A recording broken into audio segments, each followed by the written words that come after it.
아, 내 연금이 올라간대. 연금이 올라가니까 좋은 줄 알았는데 뭐야? 그러면 여러분이 지금 만들어 놓으신 거 다 탈락되게 됩니다. 소탐, 대실, 작은 걸 탐하느라 큰 걸 잃게 됩니다. 연금을 개시하는 시점, 언제가 최적이냐고요? 연금 수령 방법에 대해서 여러분에게 딱 3가지만 요약해 드리도록 하겠습니다. 동일한 연금을 가지고 더 많이 연금 받을 수 있는 연금 수령, 연금 개시 방법 알려드릴게요. 떠먹TV 구독자 여러분 안녕하십니까. 대한민국 연금 1등 연금 박사 이용주입니다. 여러분들이 이제 노후에 대해 고민이 많으시죠. 우리가 노후 준비하면서 연금 관련된 궁금한 게 많으실 겁니다. 연금에 대한 궁금한 점을 종합적으로 상담해 드리는 연금 박사 상담센터를 운영하고 있습니다. 연금을 언제 받느냐에 대한 질문은 우리 젊은 사람들은 아무 관심 없어요. 아직 먼 미래니까 그때 가서 주면 때 되면 받게 되겠지 라고 하시는데, 이제 좀 50대 후반 60대가 되신 분들은 본격적으로 은퇴를 앞두고 있기 때문에 내가 퇴직하면 그 다음 달부터 뭐 먹고 살지? 라는 고민을 하기 시작합니다. 그럼 내가 준비한 연금이 있는데 이 연금을 바로 개시해야 되나? 이걸 일찍 개시하는 게 좋을까? 나중에 개시하는 게 좋을까? 언제 개시하는 것이 좋을까? 그리고 어떤 연금을 개시하는 게 좋을까? 이런 고민을 하실 수밖에 없습니다. 그래서 오늘 지금 방송은 연금 개시를 앞두고 계시는 5, 60대, 이게 굉장히 중요한 내용이 되실 겁니다. 자, 먼저 여러분들이 가지고 계신 연금 중에서 가장 많은 분들이 갖고 계시는 공적연금, 국민연금부터 보도록 하죠. 국민연금은 연금 개시 연령이 출생 연도에 따라 다 정해져 있습니다. 1961년부터 64년생까지는 63세에 연금 개시하는 거고요. 65년생부터 68년생까지는 64세부터 연금 개시가 가능하고요. 69년 이후에 태어나신 분들은 65세부터 연금을 개시할 수 있습니다. 그 이유는 또 동일하게 65세이기 때문에 더 아직 바뀐 건 없습니다. 자, 여러분 출생 연도에 따라 연금 개시 연령이 이렇게 정해져 있는데, 여러분이 상황에 따라서 연금 개시를 일찍 할 수도 있고 늦춰서 할 수 있습니다. 일찍 하는 것을 조기 수령이라고 합니다. 그래서 최대 5년까지 당겨받을 수 있습니다. 63세가 정상 연금 개시 연령이신 분들은 58세부터 연금 받을 수 있고요. 만약에 63세가 정상 개시 연령인 분이 내가 늦춰받겠다 그러면 68세 이후로 5년간 늦추실 수 있겠습니다. 그럼 어떻게 빨리 받는 게 좋을까요? 늦춰받는 게 좋을까요? 그건 여러분 상황에 따라 결정하시면 되는데, 여러분이 일찍 받게 되면 연금액이 1년 일찍 받을 때마다 6%씩 감액이 되고요. 여러분이 늦춰 받으시게 되면 1년 늦출 때마다 7.2%씩 연금액이 올라갑니다. 정말 돈이 없어서 받으셔야 되겠다 그러면 일찍 받으셔야죠. 대신에 감액된 금액을 평생 받으시기 때문에 그런 부분 알고 받으시길 바라겠습니다. 저는 웬만하면 다른 자산 쓰시고 남아있는 다른 통장에 있는 돈 빼쓰시고 국민연금은 최대한 늦춰 받으라고 제가 조언해드리고 있습니다. 얼마 전에 어떤 분이 국민연금을 개시해서 받고 계시다고 하셨는데, 국민연금을 수령하고 계시더라고요. 그래서 수령해서 뭐 하시냐 그랬더니 국민연금을 수령해가지고 쓸 데가 없어가지고 통장에 둔다 그러더라고요. 통장에 두면 은행 이자 몇 프로입니까? 그랬더니 2%도 안 된다고 하더라고요. 제가 말씀드렸어요. 아니 2%도 안 되는 이자에 받아둘 걸 뭐하러 받으십니까? 그냥 연기하면 되는데. 그래서 바로 다음날 가셔가지고 연기하셨어요. 자, 여러분 지금 연금 받고 계시더라도 또다시 연기할 수 있습니다. 연기하다가도 다시 개시할 수 있습니다. 개시했다가 다시 또 연기할 수 있습니다. 이거 자유롭거든요. 그러니까 이거 보시면서 나는 이미 받았으니까 어쩔 수 없지 라고 생각하지 마시고, 연금 개시 연령으로부터 플러스 마이너스 5년 동안은 연금 수령 시점을 조정할 수 있다. 그리고 혹시라도 여러분들이 그럼 내가 일찍 죽으면 어떡하냐? 일찍 죽는 게 걱정이시면 일찍 받으셔야 되겠지만, 대략 평균 수명 한 80세 이상까지만 사신다면 일찍 받는 것보다는 늦춰 받는 것이 더 유리합니다. 자, 그리고 이런 질문도 하십니다. 아니 근데 국민연금을 내가 늦춰서 받으려고 많이 받는 건 좋은데 국민연금 많이 받으면 건강보험료 내야 되고 피부영자 탈락하고 세금도 많이 내고 이런 걱정하시는 분들이 계십니다. 실제로. 네. 그리고 기초연금도 못 받고 이런 거 하시거든요. 네. 근데 자, 일단 건강보험료, 세금, 기초연금 이런 모든 문제는 두 번째 문제입니다. 아시겠죠? 가장 첫 번째 해결해야 될 거는 연금액을 많이 올려놓는 게 중요합니다. 그리고 나서 연금액이 올라간 만큼 세금도 올라가고 건강보험료도 올라가고 그러겠죠. 그죠?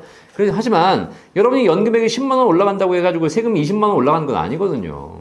10만 원 올라가면 세금 한 5천 원도 올라갑니다. 그냥 5천 원 내시고 그냥 10만 원 연금 더 받으시는 게 좋습니다. 아시겠죠? 그래서 일단 그런 문제들, 걱정되시는 문제들은 두 번째로 제쳐놓으시고 연금을 많이 늘리는 것에 집중하시는 것이 좋아요. 자, 왜 그러냐? 일단 연금을 많이 올려놓고 나서 보니까 세금도 더 나오고 건보료도 더 나오고 기초연금도 못 받고 이런 일이 발생할 수 있잖아요. 그래서 내가 이렇게 생각하는 거예요. 근데 세금도 덜 내고 건강보험이 뭐 연간 국민연금을 2천만 원 이내로 받아야지 건강보험 피부양자가 가능하고 2천만 원 이상이면 피부양자 탈락한대. 뭐 그런 것을 듣고 와가지고 그러면 국민연금 적게 받아야 되겠네. 또 국민연금 많이 받으면 뭐 기초연금 탈락한다니까 이것도 안 되겠네. 이렇게 막 해가지고 국민연금 줄이시는 거야. 줄여놨어. 내가 그래서 사실 160만 원 받을 거 150만 원 줄여놨어. 국민연금을. 그죠? 그래가지고 보니까 이렇게 좋네. 건강보험 피부양자도 되고 세금도 줄고 기초연금도 받을 수 있고 좋네 라고 하셨어요. 좋은지 알았어. 근데 갑자기 내년에 국민연금공단에서 전화가 와. 뭐라고 전화 오냐? 전화 오는 거 아니지만 국민연금 날라와.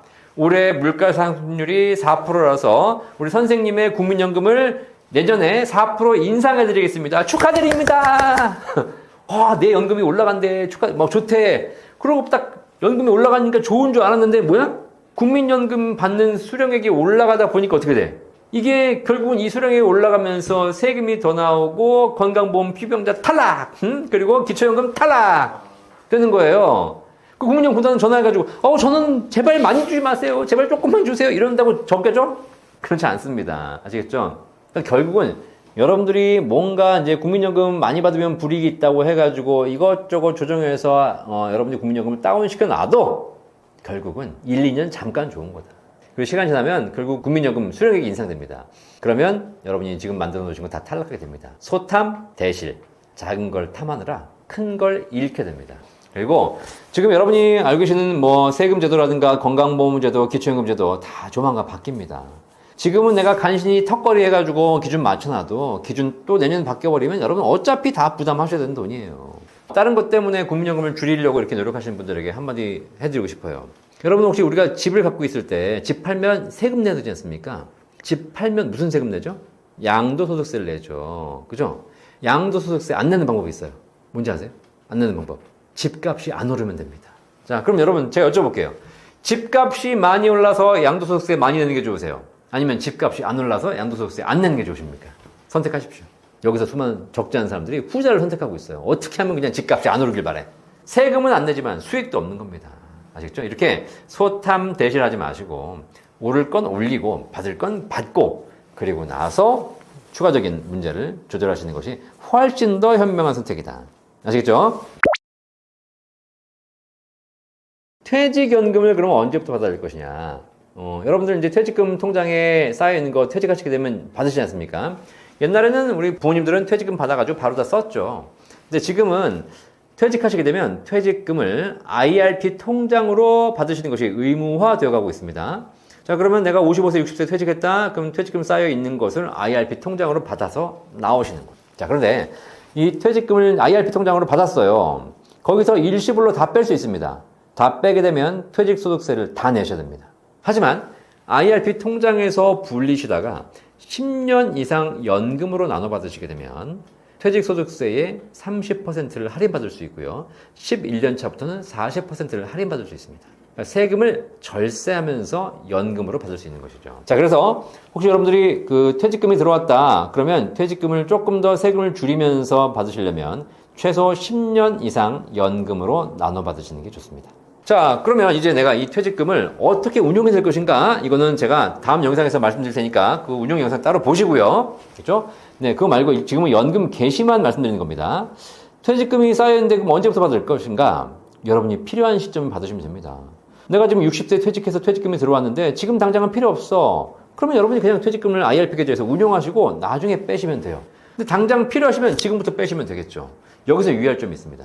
혹시 여러분들이 당장 퇴직금이 필요하지 않아서 연금 개시가 필요 없다 하더라도 퇴직금을 받으신 계좌에서는 반드시 1년에 10,000원이라도 인출하셔야 돼요. 왜 그런지 아십니까? 좀 전에 제가 뭐라 그랬죠? 퇴직금을 연금으로 받게 되면 국가에서 퇴직소득세를 30% 할인해 드리는데 11년 차부터는 40% 할인율이 더 커진다 그랬습니다. 더 절세폭이 커지는 거죠. 자, 그런데 그러면 내가 60세에 퇴직해서 퇴직금이 내 통장에 들어왔으니까 가만히 기다렸다가 10년 기다렸다가 70세부터 연금 받게 되면 11년 차 아니냐. 그때부터는 더 할인 많이 받는 거 아닙니까? 라고 얘기하시는데 그렇지 않습니다.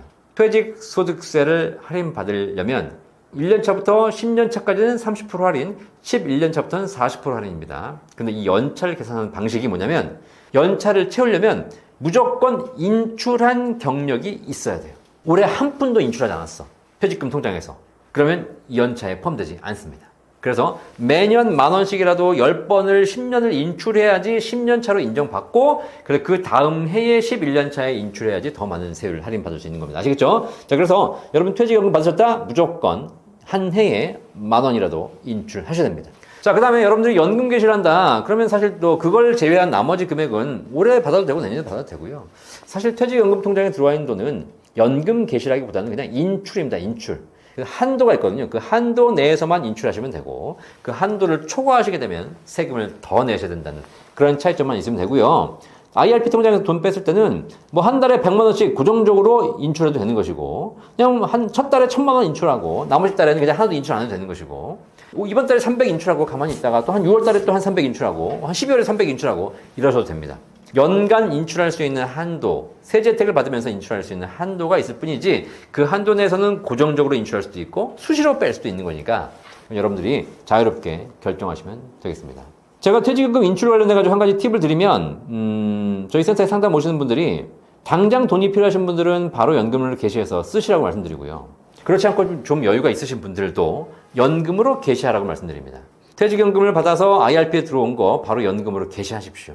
개시해가지고 개시한 금액을 받아서 쓰는 것이 아니라 그 개시한 금액을 더 좋은 개인연금에 재투자하는 것이죠. 아시겠죠? 왜냐면 퇴직연금 IRP 통장도 좋은 점이 많이 있습니다. 저율과세가 되고 있고요. 수익에 대해서 저율과세하고 있고, 그 다음에 운용을 해서 조금 더 높은 수익을 낼 수도 있습니다. 하지만 반대로 또 운용이 실패하게 되면 손실을 볼 수도 있거든요. 그런데 지금 나와 있는 연금 중에서 제가 다음 영상에서 말씀드릴 뭐 톤틴 연금 이런 걸 구조해 보시면, 이런 톤틴 연금들은 굉장히 높은 수익을 보증하고 있으니까 오히려 퇴직연금을 연금으로 개시해 가지고 한 달에 100만 원씩 받아서 그걸로 톤틴 연금에 가입하시는 것이 수익도 높고, 특히 톤틴 연금은 비과세가 되거든요. 세금이 없어요. 그래서 훨씬 더 좋은 선택도 가능하니까 이렇게 연금에 대해서 조금 더 고민해 보시면 퇴직연금을 잘 활용할 수 있는 방법도 나옵니다. 세 번째, 개인연금입니다. 개인연금. 개인연금은 연금저축이나 IRP 같은 것도 있고요. 비과세 개인연금 보험도 있습니다. 자, 이런 개인연금들은 사실상 여러분이 가입하신 상품의 연금 개시 시점이 정해져 있다고는 하지만 내가 수시로 바꿀 수 있습니다. 대부분의 연금이 바꿀 수 있습니다. 당길 수도 있고 늦출 수도 있습니다. 다만 연금저축 IRP 같은 경우에는 55세 이전에는 연금으로 개시할 수 없습니다. 뺄 수는 있지만 세금을 다 토해내셔야 됩니다. 그래서 55세 이후에 연금 개시가 가능하다라는 것만 참고하십시오. 55세 이후에는 언제든지 연금 개시할 수 있고요. 특히 연금저축이나 IRP에 개인적으로 돈을 불입하신 분들이 이거 언제부터 받아야 되냐라고 물어보시는데, 연금 안 받으셔도 돼요. 왜냐하면 연금저축 IRP의 특징이, 소득이 있는 사람이 연금저축 IRP에 돈을 부으면 연말에 소득공제, 세액공제, 세금 환급받지 않습니까? 그러면 만약에 여러분들이 소득이 70세, 80세, 90세도 계속 있다. 뭐 임대소득 받으신 분들은 계속 있으니까요. 이런 분들은 계속 세액공제가 필요하기 때문에 돌아가시는 그날까지 IRP 연금저축에 납입하셔가지고 세액공제 받으셔야 돼요. 그러니까 연금 굳이 필요하지도 않는데 연금 개시할 필요 없습니다. 그리고 안 받고 가시면 그냥 자녀에게 물려주는 거니까. 아시겠죠? 자, 그래서 이런 개인연금의 연금 개시 시점은 기본적으로 딱 정해져 있지 않다. 55세라든가 일정한 가이드라인만 지키시면 그 가이드라인 이후에는 언제든지 개시할 수가 있는 것이고, 연금을 수령하는 방법도 마찬가지입니다. 수령하는 방법도 뭐 10년 확정, 20년 확정 이렇게 받을 수도 있고요. 생명보험사의 연금보험 같은 경우에는 종신연금형으로 받을 수 있기 때문에 이런 것들을 연금 수령 방법 잘 보시면서 여러분이 선택하시면 되겠습니다. 언제가 최적이냐고요? 그거는 여러분이 연금 필요할 때. 아시겠죠? 다만 제가 개인연금에 연금을 개시하는 시점, 연금 수령 방법에 대해서 여러분에게 딱 3가지만 요약해 드리도록 하겠습니다. 동일한 연금을 가지고 더 많이 연금 받을 수 있는 연금 수령, 연금 개시 방법 알려드릴게요. 3가지. 필수제. 필수제. 연금은 필수제입니다. 아시겠죠? 네. 첫 번째, 필요한 만큼만 받으십시오. 나는 한 달에 100만 원이면 충분히 지금 살 수 있는 환경인데 연금을 개시하라 그래가지고 200만 원씩 받을 필요가 없습니다. 그죠?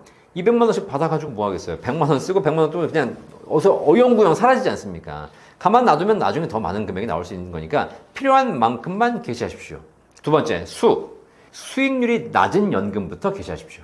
자, 내가 갖고 있는 연금이 하나라면 그걸 받아 써야 되겠지만 내 연금이 여러 개가 있습니다. 국민연금도 있고 퇴직연금도 있고 개인연금도 있고 다양한 연금이 있겠죠. 이 중에서 그냥 연금 개시하지 않고 놔뒀을 때 수익률이 높아지는 연금이 있습니다. 대표적인 게 국민연금입니다. 국민연금은 연금 개시하지 않으면 1년에 7.2%씩 연금액이 올라갑니다. 가지고 있는 연금이 두 가지가 있는데 국민연금은 개시하지 않으면 7.2%씩 올라가는데 개인연금은 놔뒀더니 2%도 안 붙는 거예요. 놔둬봐야 2%밖에 안 붙는 연금, 놔두면 7.2%씩 붙는 연금이 있습니다. 자, 이 중에 뭘 먼저 받아야 되겠습니까? 이 중에 여러분들이 개인연금 2%짜리를 놔두고 국민연금 7.2%짜리를 포기하고 이걸 연금으로 받는다면 여러분은 지금 황금알을 낳는 거위에 배를 가르는 것이죠. 이거 놔두고 수익률 낮은 연금 먼저 뺏는 겁니다. 어차피 얘는 놔둬봐야 별로 수익도 안 났고 오히려 손실만 보고 있어요. 수익률 낮은 연금 먼저 뺏으시고 여러분 은행 통장에 이자 없는 이런 돈 있지 않습니까? 이런 거 먼저 뺏으십시오. 놔둬봐야 뭐 하겠습니까? 하지만 내가 갖고 있는 연금 중에서 수익률이 뭐 5%, 6%, 7% 이렇게 높은 연금들이 있다면 이 연금들은 최대한 늦게 뺏으시는 것이 나중에 훨씬 더 많은 연금 받으시는 방법이다. 아시겠죠? 수익률 낮은 연금부터 빼시는 겁니다. 세 번째, 연금을 받으셔가지고 그걸 가지고 금액이 남았다. 그러면 그 금액을 가지고 반드시 재투자하십시오. 연금이라든가 다른 뭐 펀드라든가 이런 곳에 재투자해서 더 5년, 10년 후에 노후 자금으로 다시 또 이연시킬 수도 있습니다. 사람들이 뭐 당장 내가 돈이 없어가지고 이걸 다 써야 되겠다, 이거 쓰는 것도 모자르다라고 하시면 어쩔 수 없지만 만약에 조금만이라도 여유가 있으시다면 우리가 뭐 이제 뭐 돈을 써야 될 나이에 뭘 저축하냐라고 얘기하시는데 그렇지 않습니다. 여러분 평균 수명령 지금 90세, 100세로 늘어나고 있고요. 그리고 여러분이 못 쓰고 가시면 또 자녀에게 상속이 되지 않습니까? 그렇다면 내가 지금 쓸 만큼 쓰시고 대신 남은 여유 자금이 있다면 이걸 또 미래를 위해서 저축하는 겁니다. 60세는 저축하지 말는 법 있습니까? 70세는 저축하지 말는 법 있습니까? 잘 생각해 보십시오. 60, 70대가 인생을 정리하는 황혼의 시기입니까? 아닙니다. 왜 그러고 사십니까? 70세, 80세에도 미래를 꿈꾸셔야죠. 이제 죽을 나이가 아니지 않습니까? 아직. 우리가 너무 인생을 일찍 포기하는 그런 경향이 있습니다. 저희 어머니가 1942년생이세요. 올해 83세십니다. 저희 어머니 뭐 하시냐? 얼마 전에 방송통신대학교 영어영문학과 졸업하셨어요. 평생을 영어 공부하는 게 꿈이셨기 때문에 영어영문학과 졸업하신 겁니다. 열심히 공부하셨습니다. 영어 잘하십니다. 지금 뭐 하고 계시냐? 방송통신대학교 법학과 3학년 편입해가지고 다니고 계십니다. 조만간 로스쿨 가시겠다고 합니다. 우리 어머니 지금 변호사 되는 게 꿈이에요. 83세 할머니가 로스쿨 가서 변호사 되는 게 꿈입니다. 도대체 이 할머니는 언제 돌아가실지 모르겠어요, 사실. 20대, 30대의 꿈을 80대 할머니가 꾸고 있다는 거라니까요. 잘못된 겁니까? 훨씬 더 인생을 긍정적이고 젊게 사시는 거죠. 여러분이 나이가 지금 몇 살인지 모르겠지만 왜 일찍 조기에 여러분 인생을 정리하고 포기하십니까? 그죠? 진짜 멋진 인생은 죽는 그날까지도 내가 인생을 포기하지 않고 꾸준하게 생산적인 활동을 하는 거 아니겠습니까? 내일 지구가 멸망하더라도 지금 사과나무 한 그루 심으셔야죠. 그런데 그런 거 안 하고 그냥 뭐 이제 내 인생 뭐 다 끝나가는데 뭘 할 게 있어. 그냥 뭐 이러다 말겠지. 그리고 이미 나이는 이제 60대인데 정리해가지고 집에서 놀 생각이나 하고 그렇게 살지 마세요. 인생이 아깝지 않습니까? 뭐라도 하셔야죠. 자, 그래서 뭐 제가 아직 저도 나이가 50대고 어르신들에게 이런 얘기 드리긴 좀 외람되지만 어쨌든 여러분이 연금 받으시더라도 그걸 재투자해서 더 나은 미래 또 여러분의 인생과 꿈을 위해서 또 저축하시기를 바라겠습니다. 자, 이제 마지막 주택연금입니다. 개인연금도 필요하고 퇴직연금도 필요하고 국민연금도 필요한데 이렇게 연금이 준비가 덜 되셨다면 내 집을 담보로 연금 받을 수 있는 주택연금 있거든요. 주택연금은 미리 가입할 수 있는 건 아니고요. 나중에 내가 이제 그 받을 시기가 돼서 내 집을 담보로 연금 받는 겁니다. 주택담보대출이기 때문에 내 집을 담보로 대출받아서 그걸 연금처럼 쓰는 겁니다. 대출 싫으시죠? 하지만 어차피 이 집 내가 하늘나라 가져갈 거 아니지 않습니까? 평생 다 쓰고 가셔야죠. 주택연금은 여러분이 사시는 평생의 지급액을 보증하고 여러분이 돌아가시기 전까지는 이 집을 담보로 상환하라고 청구하지 않습니다. 여러분이 일찍 돌아가셔서 남으면 자식한테 물려주는 것이고 여러분이 오래 사셔가지고 집값 이상으로 연금 받으셔도 국가가 여러분과 여러분 자녀에게 한 푼도 더 청구하지 않습니다. 아시겠죠? 주택연금 꼭 한번 확인해 보십시오. 주택연금 알려드리겠습니다. 주택연금은 가장 많이 가입하는 연령대가 70대 초반입니다. 뭐 60세부터 55세부터 가입은 가능하지만 너무 일찍 가입하게 되면 주거가 자꾸 변동하지 않습니까? 내가 살다가 이사 갈 수도 있고 재건축할 수도 있고 이런 변동성이 생기면 연금이 계속 승계는 되지만 아무래도 약간 좀 더 불편합니다. 그래서 70세 이후에 주거가 안정된 다음에 그 집을 담보로 그 집에 살면서 주택연금 가입하시는 게 제일 좋다. 자, 그럼 얼마 나오냐? 70세에 가입하셨을 때 주택 가격 시세, 공시가격 아니고 실거래가 시세 1억당 월 30만 원 받습니다. 내 집값이 3억이다. 한 달에 90만 원씩 평생 받을 수 있는 것이고요. 내 집값이 5억이다. 한 달에 150만 원씩 평생 받을 수 있습니다. 아시겠죠? 이러다 보니까 집을 담보로 연금 받으면 이 집에 살면서 주거 비용을 아끼면서 한 달에 연금까지 100만 원, 200만 원을 평생 받을 수 있으니 얼마나 좋은 정책이겠습니까? 여러분도 한번 생각해 보시고, 여러분 부모님이 혹시라도 집은 가지고 계신데 노후 자금이 부족하다? 그러면 지금 당장 주택금융공사에 가서 주택연금 상담 받아보시고 주택연금도 한번 가입해서 잘 쓰고 가시라고 전해 주십시오. 저 집은 우리 부모님이 나한테 좀 주고 가셔야 되는데 저걸 연금 받으면 어떡해. 이런 불효자식 되지 마시고, 어머니 그 집 놔두고 자꾸 저한테 용돈 달라고 하지 마시고 그냥 그 집 연금 받으세요. 그걸 쓰고 가십시오. 대신 저는 어머니 연금 안 드리고 제 인생 설계하겠습니다. 그게 서로 마음 편한 거 아니겠습니까? 주고받고 좋긴 좋은데 자꾸 주고받고 하다 보면 나는 주기만 하는데 쟤는 돌려주진 않아. 그러면 어떻게 돼? 또 이제 섭섭하잖아요. 이런 거 자꾸 만들지 마시고 그냥 부모님은 부모님 집 담보로 연금 받고 가시고 나는 내가 벌어서 내 가족과 내 인생을 설계하는 것이 훨씬 더 깔끔하고 그리고 문제없고 행복한 가족관계가 되실 거라고 생각합니다. 자, 이렇게 주택연금까지 알아봤습니다. 주택연금에 대한 부정적인 얘기를 하시는 분들 계십니다. 뭐 주택연금은 뭐 이자를 복리이자로 내야 되고 뭐 또 이자 부담이 세고 그다음에 중간에 비용도 좀 세고 그다음에 뭐 집을 국가가 가져가는 거고 뭐 여러 가지 뭐 이런 얘기를 하시는데 다 뻥입니다. 아시겠죠? 네. 자, 물론 맞는 내용도 있습니다. 이자 높고요. 사업비도 있고 보증료도 있습니다. 하지만 이거 다 돌아가신 이후에 정산하시는 것이 생전에 여러분이 살면서 부담하시는 게 아니기 때문에 주택연금 가입하시는 분들은 고민하실 필요 없어요. 아시겠죠? 그리고 주택연금 가입한다고 국가가 집 가져가는 거 아닙니다. 다 소유권은 여러분 명의로 있는 상태에서 받으시는 거기 때문에 그런 이상한 가짜뉴스, 부정적인 뉴스에 현혹되지 마시고 꼭 한번 상담 받아보시고 그리고 나서 결정하시길 바라겠습니다. 주택연금 상담 저한테 하시는 게 아니고요. 주택금융공사 1688-8114로 전화하시면 되겠습니다. 자, 이렇게 연금에 대한 이야기를 알아봤습니다. 어떻게 좀 도움이 되셨는지 모르겠는데요. 여러분 연금 잘 활용하셔서 연금 언제 받느냐, 어떤 것부터 받느냐, 월말을 받느냐, 언제까지 받느냐 이런 여러 가지를 잘 플랜을 짜시는 것이 여러분 노후에 굉장히 도움 되실 겁니다. 이걸 이제 제가 해드리고 있고요. 저희 센터 연금박사 상담센터를 운영하고 있거든요. 저희 센터에서는 연금에 대한 종합적인 상담을 다 도와드리고 있기 때문에 혹시라도 궁금하시면 유튜브 채널 떠먹TV 당연히 구독하시고요. 연금박사도 구독해주시면 진심으로 감사하겠습니다.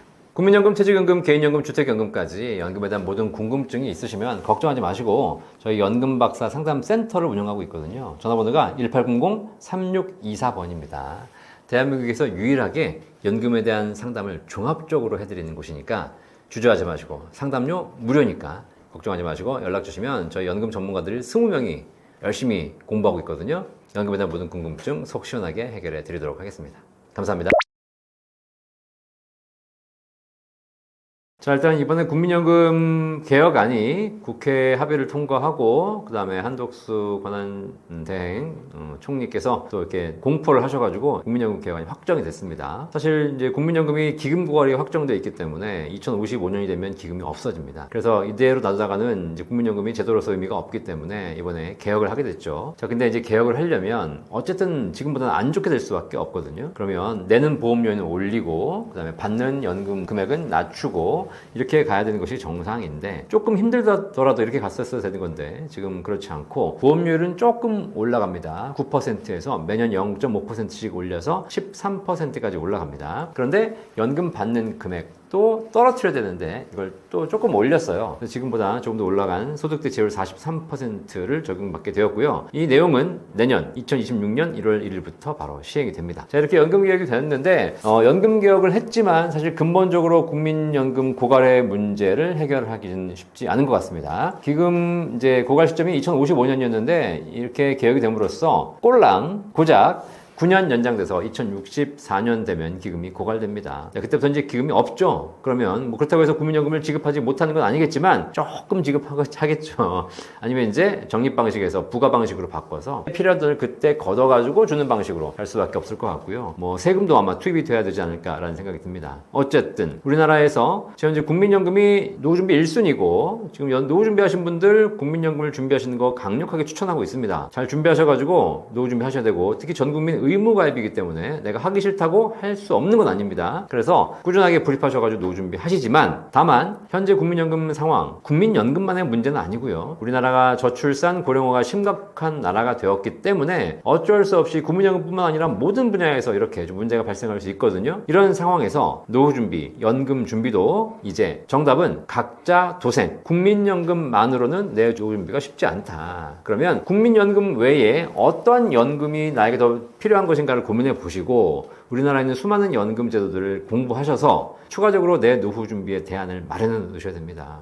여러분들이 평생 일하신다면 사실 연금 준비 필요 없습니다. 돌아가신 그날까지 일해서 소득이 있으면 될 거 아닙니까? 그런데 지금 우리 사회는 55세, 60세가 되면 은퇴, 퇴직하셔야 되는 상황이 발생하고, 그 이후에는 더 이상 할 일을 찾기가 쉽지 않기 때문에 젊을 때는 열심히 일해서 월급 받으시는 거지만 퇴직해서 노후가 되면 그때는 매달 발생하는 연금 소득을 어떻게든 준비하셔야지 여러분의 노후가 준비되는 것이기 때문에 지금부터라도 한번 꼭 진지하게 생각해 보셔야지 여러분의 노후가 잘 준비될 거라고 생각합니다. 자, 결국 국민연금에 대해서 준비가 충분치 못하다면 우리가 추가적인 연금에 대한 고민을 해봐야 될 텐데요. 뭐 다행스럽게도 대한민국에는 다양한 연금 제도가 있습니다. 3층 연금 들어보셨죠? 국민연금, 퇴직연금, 개인연금, 이렇게 3층 연금 체계를 통해서 노후 준비할 수 있는 게 있고요. 그 다음에 내 집을 담보로 연금 받을 수 있는 주택연금도 있습니다. 이렇게 다양한 연금 제도를 활용해서 여러분이 연금 준비하시는 게 좋습니다. 추천연금이라는 것이 사실 일단 여러 가지 다양한 분야에서 핵심적인 상품들을 추천해 드릴 수 있겠지만, 기본적으로 퇴직연금, 직장 다니면서 퇴직금이 쌓이지 않습니까? 이걸 준비해서 노후에 연금 받을 수 있는 거 반드시 고민하셔야 돼요. 퇴직금이 우리가 별거 아닌 것처럼 보이지만 그래도 30년, 40년 직장 생활 하시다 보면 꾸준하게 쌓입니다. 일반 지금 현재 퇴직하신 분들 보면 직장 생활 꾸준하게 하신 분들이 적게는 1억, 많게는 2억, 3억의 퇴직금, 퇴직연금을 받아 나오십니다. 자, 그러면 우리가 만약에 1억 정도의 퇴직금을 적립해 놨다. 그러면 노후에 매달 50만 원의 연금을 평생 받을 수 있는 구조를 만들 수 있습니다. 만약에 내가 2억을 모았다. 한 달에 100만 원씩의 연금을 평생 받을 수 있는 구조 만들 수 있거든요. 자, 그러니까 여러분들이 지금 나이에 따라 관계없이 퇴직금을 준비하셔서 내가 퇴직하는 날 퇴직금 통장에 1억 모으겠다, 2억 모으겠다, 이런 걸 좀 가지시고 준비하실 필요가 있어요. 직장인들이야 회사에서 쌓아주는 거니까 뭐 더럽고 치사해도 열심히 회사만 다니시면 퇴직금이 쌓입니다. 근데 우리 사회 지금 가장 큰 문제가 뭐냐면 자영업자, 프리랜서, 이런 분들은 퇴직금이 없습니다. 그러니까 사실 우리가 그냥 뭐 직장 생활하다 보니까 지겹잖아요. 아우 내가 진짜 뭐 더럽고 치사해서 못 다니겠네. 그리고 나와가지고 뭐 나 혼자 일하면 되지 라고 자영업, 프리랜서 하신 분들이 계신데, 중요한 건 뭐 좋습니다. 스스로 하는 건. 하지만 직장을 다니게 되면 더럽고 치사해도 퇴직금이 자동적으로 쌓이지만 자영업자는 퇴직금을 스스로 쌓으셔야 됩니다. 그래서 여러분들이 특히 자영업하신 분들 국민연금은 강제로 내시는데 국민연금도 연체하고 안 내신 분들이 많이 계세요. 이러면 큰일 납니다. 국민연금 내시고요. 그 다음에 내가 셀프로 퇴직금 준비하셔야 됩니다. 자, 퇴직금 규모가 얼마냐? 1년에 한 달치 월급. 아시겠죠? 내가 1년에 연소득이 뭐 5천만 원이었다. 그럼 한 달에 한 400만 원씩 버는 거니까 400만 원 정도는 퇴직금 통장에 쌓으셔야 됩니다. 셀프로 퇴직금 쌓지 않으면 결국 나중에 노후에 큰 문제가 생기겠죠. 내 옆에 친구는 어쨌든 더럽고 치사하지만 직장생활 꾸준하게 했어요. 이 친구는 국민연금과 퇴직금만으로 노후 준비가 끝납니다. 나는 근데 자영업, 프리랜서 한다고 재밌게 살았지만 결국은 지나놓고 보니까 노후에 국민연금도 거의 없고 퇴직금도 한 푼도 없고. 아시겠어요? 자, 그래서 조금 힘들더라도 퇴직금 바로 준비하시고요. 그 다음에 개인연금, 개인 스스로 준비할 수 있는 연금, 바로 IRP가 있죠. 연금저축 IRP 같은 연금 계좌가 있고, 그 다음에 연금보험도 있습니다. 이런 걸 여러분들이 잘 판단하셔가지고 준비하실 필요가 있어요. 연금저축이나 IRP 같은 상품들은 납입할 때 세금을 환급받습니다. 그러면 이 세금 환급받은 걸 가지고 여러분들이 또 저축을 해서 연금을 늘려가지고 나중에 연금 받으시면 되죠. 그런데 비과세 연금보험 같은 경우에는 납입할 때 세액공제를 받지는 않지만 연금 탈 때 세금이 없습니다. 그죠? 그래서 납입 납입할 때 돌려받을 것이냐, 연금 탈 때 세금 없이 받을 것이냐, 이 두 가지의 차이가 있거든요. 이걸 잘 보시면서 연금저축 IRP와 연금보험, 이 두 가지 개인 연금의 큰 축입니다. 이 두 가지를 잘 이용하셔가지고 여러분들이 가지고 계신 돈을 어디에다가 얼마를 넣을 것인가, 뭐 반반 넣을 것인가 선택하셔서 넣으시면 되겠습니다. 예를 들면 직장인이에요. 직장인이어서 올해 연말에 보니까 내가 세금을 많이 토해낼 것 같아. 세금 환급이 필요해. 이런 분들은 당연히 IRP, 연금저축 통해서 세금 환급받는 연금, 개인연금 준비하셔야죠. 자, 그런데 내가 소득이 없거나 주부예요. 이런 분들은 사실 올해 내가 열심히 IRP에 부어도 연말에 세금 환급받을 게 없습니다. 아니, 내가 무슨 소득이 있어야 세금을 내고 세금 낸 걸 환급받을 거 아닙니까? 낸 세금도 없는데 환급해 주진 않거든요. 자, 이런 분들은 그냥 세금 환급받지 않지만 미래에 연금 탈 때 세금 없는 비과세 연금보험도 좋은 선택이 되겠죠. 이렇게 두 가지 개인연금 포트폴리오 짜셔가지고 같이 준비하시면 되겠고요. 마지막으로 주택연금입니다. 주택연금은 지금 가입할 수 있는 건 아니지만 여러분이 평생 일하셔가지고 집 한 채는 모으셨잖아요. 자, 그러면 노후에 그 집을 평생 그냥 들고만 있을 것이냐, 아니면 이 집을 담보로 평생 연금 받을 것이냐, 여러분들이 고민하실 때 주택연금제도가 있으니까 주택연금까지 고민하시면 결국은 안정된 노후를 보낼 수 있을 겁니다. 노후에 어떤 연금을 추천하냐라고 저한테 물어보신다면 정답은 딱 하나, 연금 포트폴리오를 잘 짜시는 거다. 국민연금, 퇴직연금, 개인연금, 주택연금까지 종합적인 연금 포트폴리오를 잘 짜시면 누구나 다 월 500만 원 평생 연금이 가능합니다. 자, 이제 하나씩 좀 세부적으로 들어가 보도록 하겠습니다. 좀 전에 제가 퇴직연금 중요하다고 말씀드렸고요. 퇴직금 잘 준비하시라고 말씀드렸는데 일단 퇴직금은 뭐 재직 중이신 분들, 직장이나 뭐 사업을 하시거나 이러신 분들이 이제 퇴직금을 DC형, DB형 이런 퇴직연금 계좌에 묻어두고 계시고, 그 다음에 뭐 셀프로 하신 분들은 IRP에다 내가 개인적으로 불입해서 운용을 하고 계시죠. 자, 이렇게 퇴직연금 계좌, 연금저축이나 IRP나 뭐 DB나 DC나 많이 들어보셨을 겁니다. 이렇게 내가 퇴직금이 있으신 분들은 이걸 운용을 해야 됩니다. 일단 근로자로서 근무하시면서 DB형, Defined benefit, 그죠? 네. 그러니까 받을 금액이 정해져 있는 확정급여형 퇴직연금에 가입하신 분들은 운용이 필요가 없습니다. 이거는 그냥 왜냐면 DB형 퇴직연금 같은 경우에는 퇴직금이 결정되는 기준, 공식이 어떻게 되냐면 퇴직 직전 3개월 평균 급여 곱하기 근속 연수입니다. 자, 그러면 퇴직 직전 3개월 평균 급여와 근속 연수를 곱해서 내 퇴직금이 결정된다는 거예요. 이해되시겠죠? 자, 여기에 운용 수익 있습니까? 없어요. 자, 그러면 DB형 퇴직연금에 가입해서 직장을 다니고 계신 분들은 운용을 하실 필요가 없습니다. 뭐만 하면 돼요? 내 퇴직금을 올리는 방법 뭐죠? 퇴직 직전 3개월 평균 급여를 올리는 것과 오래 근속하시는 겁니다. 이 두 가지만 하시면 돼요. 자, 그럼 뭐 하면 되죠? 정답. 열심히 일하면 돼요. 사장이 마음에 들어가지고 열심히 일하면 됩니다. 내가 직장 생활 30년 했는데 그중에 29년 동안은 월급 100만 원이었어요. 그죠? 네. 그런데 마지막 1년 동안 1000만 원이었어요, 월급이. 그럼 이 사람은 어떻게 돼요? 1000만 원씩 월급을 마지막에 받았기 때문에 29년 동안 얼마 받은지 하나도 중요하지 않아. 그냥 퇴직 직전 3개월 평균 급여 1000만 원 곱하기 30년치. 아시겠죠? 그래가지고 3억 받으시는 겁니다. 자, 이해되시겠어요? 결국은 DB형 퇴직연금 가입자는 운용하실 필요 없습니다. 그리고 혹시 DB형인데 DC형으로 바꿔야 되겠다고 고민하실 분들 계신데 웬만하면 바꾸지 마세요. 아시겠죠? 네. 물론 내가 월급이 올라가지 않고 조만간 잘릴 것 같다. 그러면 뭐 바꾸셔야 되겠지만 그렇지 않고 내가 이 직장에서 열심히 일해서 승승장구하겠다 라고 하시는 분들은 굳이 DC형으로 바꿀 필요가 없습니다. 아시겠죠? 왜냐면 DC형으로 바꾸는 순간 내가 운용을 해야 되거든요. 자, 그래서 이제 어쨌든 DC형으로 바꿨습니다. 혹은 회사에서 DC형밖에 안 된다 그래서 퇴직금을 DC형 계좌에 갖고 계신 분 계세요. 자, 좀 전에 DB형 같은 경우에는 회사가 알아서 열심히 일한 사람에게 퇴직 직전 3개월 평균 급여에 따라서 퇴직금을 책정해 줍니다. 하지만 DC형은 어떤 구조냐? 매달, 매년 퇴직금을 정산받는 구조입니다. 뭐 1년에 한 달치 월급 정도를. 자, 그럼 정산을 받았잖아요. 내가 올해 열심히 일해가지고 지금 퇴직금 통장에 한 500만 원 들어와 있습니다. 자, 이 500만 원 이거 뺄 수는 없죠. 운용을 해야 됩니다. 내가 퇴직한 게 아니니까. 자, 그럼 운용을 해야 되는데 아까 DB형 같은 경우에는 열심히 일해서 퇴직 직전 3개월 급여만 올리면 자동으로 수익이 발생하는 겁니다, 이게. 그런데 DC형은 그게 아니라 내가 운용을 해야 돼요. 여러분 운용하려면 어떻게 하시겠어요? 고민스럽죠. IRP 가지고 계신 분도 마찬가지입니다. IRP 여러분들이 들어가신 돈, 입금하신 돈 운용하셔야 되거든요. 가만히 둔다고 해서 수익이 나는 게 아닙니다. 운용을 해야 돼. 어떻게 운용해야 돼? 그냥 물어봐, 이제 또. 친구들과 뭐 증권사 있거나 아니면 뭐 전문가 있으니까 물어보거나 막 유튜브 찾아봐가지고 퇴직금 운용 어떻게 되나요? 막 이렇게 물어봐. 그럼 뭐라 그래? 뭐 이거 사라, 저거 사라. 뭐 이게 좋다. 요즘 이렇게 시장이 간다. 이렇게 얘기하셨습니까? 그게 정답이에요? 저한테 물어보십시오. 저한테. 자, 연금 박사님, 퇴직금 운영 어떻게 됩니까? 라고 물어보신다면 제 답은 일관되게 하나입니다. 제가 어떻게 알아요? 그렇죠? 누가 알아 그걸? 그러면 아무도 몰라요. 아니 내일 주가가 떨어질지 오를지 어떻게 알아 사실? 아무도 몰라. 아시겠어요? 여러분이 퇴직금 운영 방법, 내가 지금 퇴직금이 들어있는데 이걸 어떤 펀드 어떻게 투자해야 됩니까? 뭘 사야 됩니까? 라고 여러분 물어보실 텐데 거기에 대해서 이걸 사십시오 라고 답변해 주는 사람은 둘 중에 하나야. 둘 중에 하나. 첫 번째 신이거나 신. 두 번째 사기꾼이거나. 아시겠어요? 예, 이걸 꼭 아셔야 돼요. 내일 주가를 맞출 수 있는 사람은 없어요. 아니 그걸 알면 내 돈으로 하지 왜 네 돈으로 해. 아시겠죠? 그러니까 다 우리 사회에 수많은 투자 전문가들이 있지만 사실 제가 보기엔 다 찍는 사람들입니다. 뭐 너도 찍고 나도 찍고 그럼 내가 너한테 뭐하러 물어봐.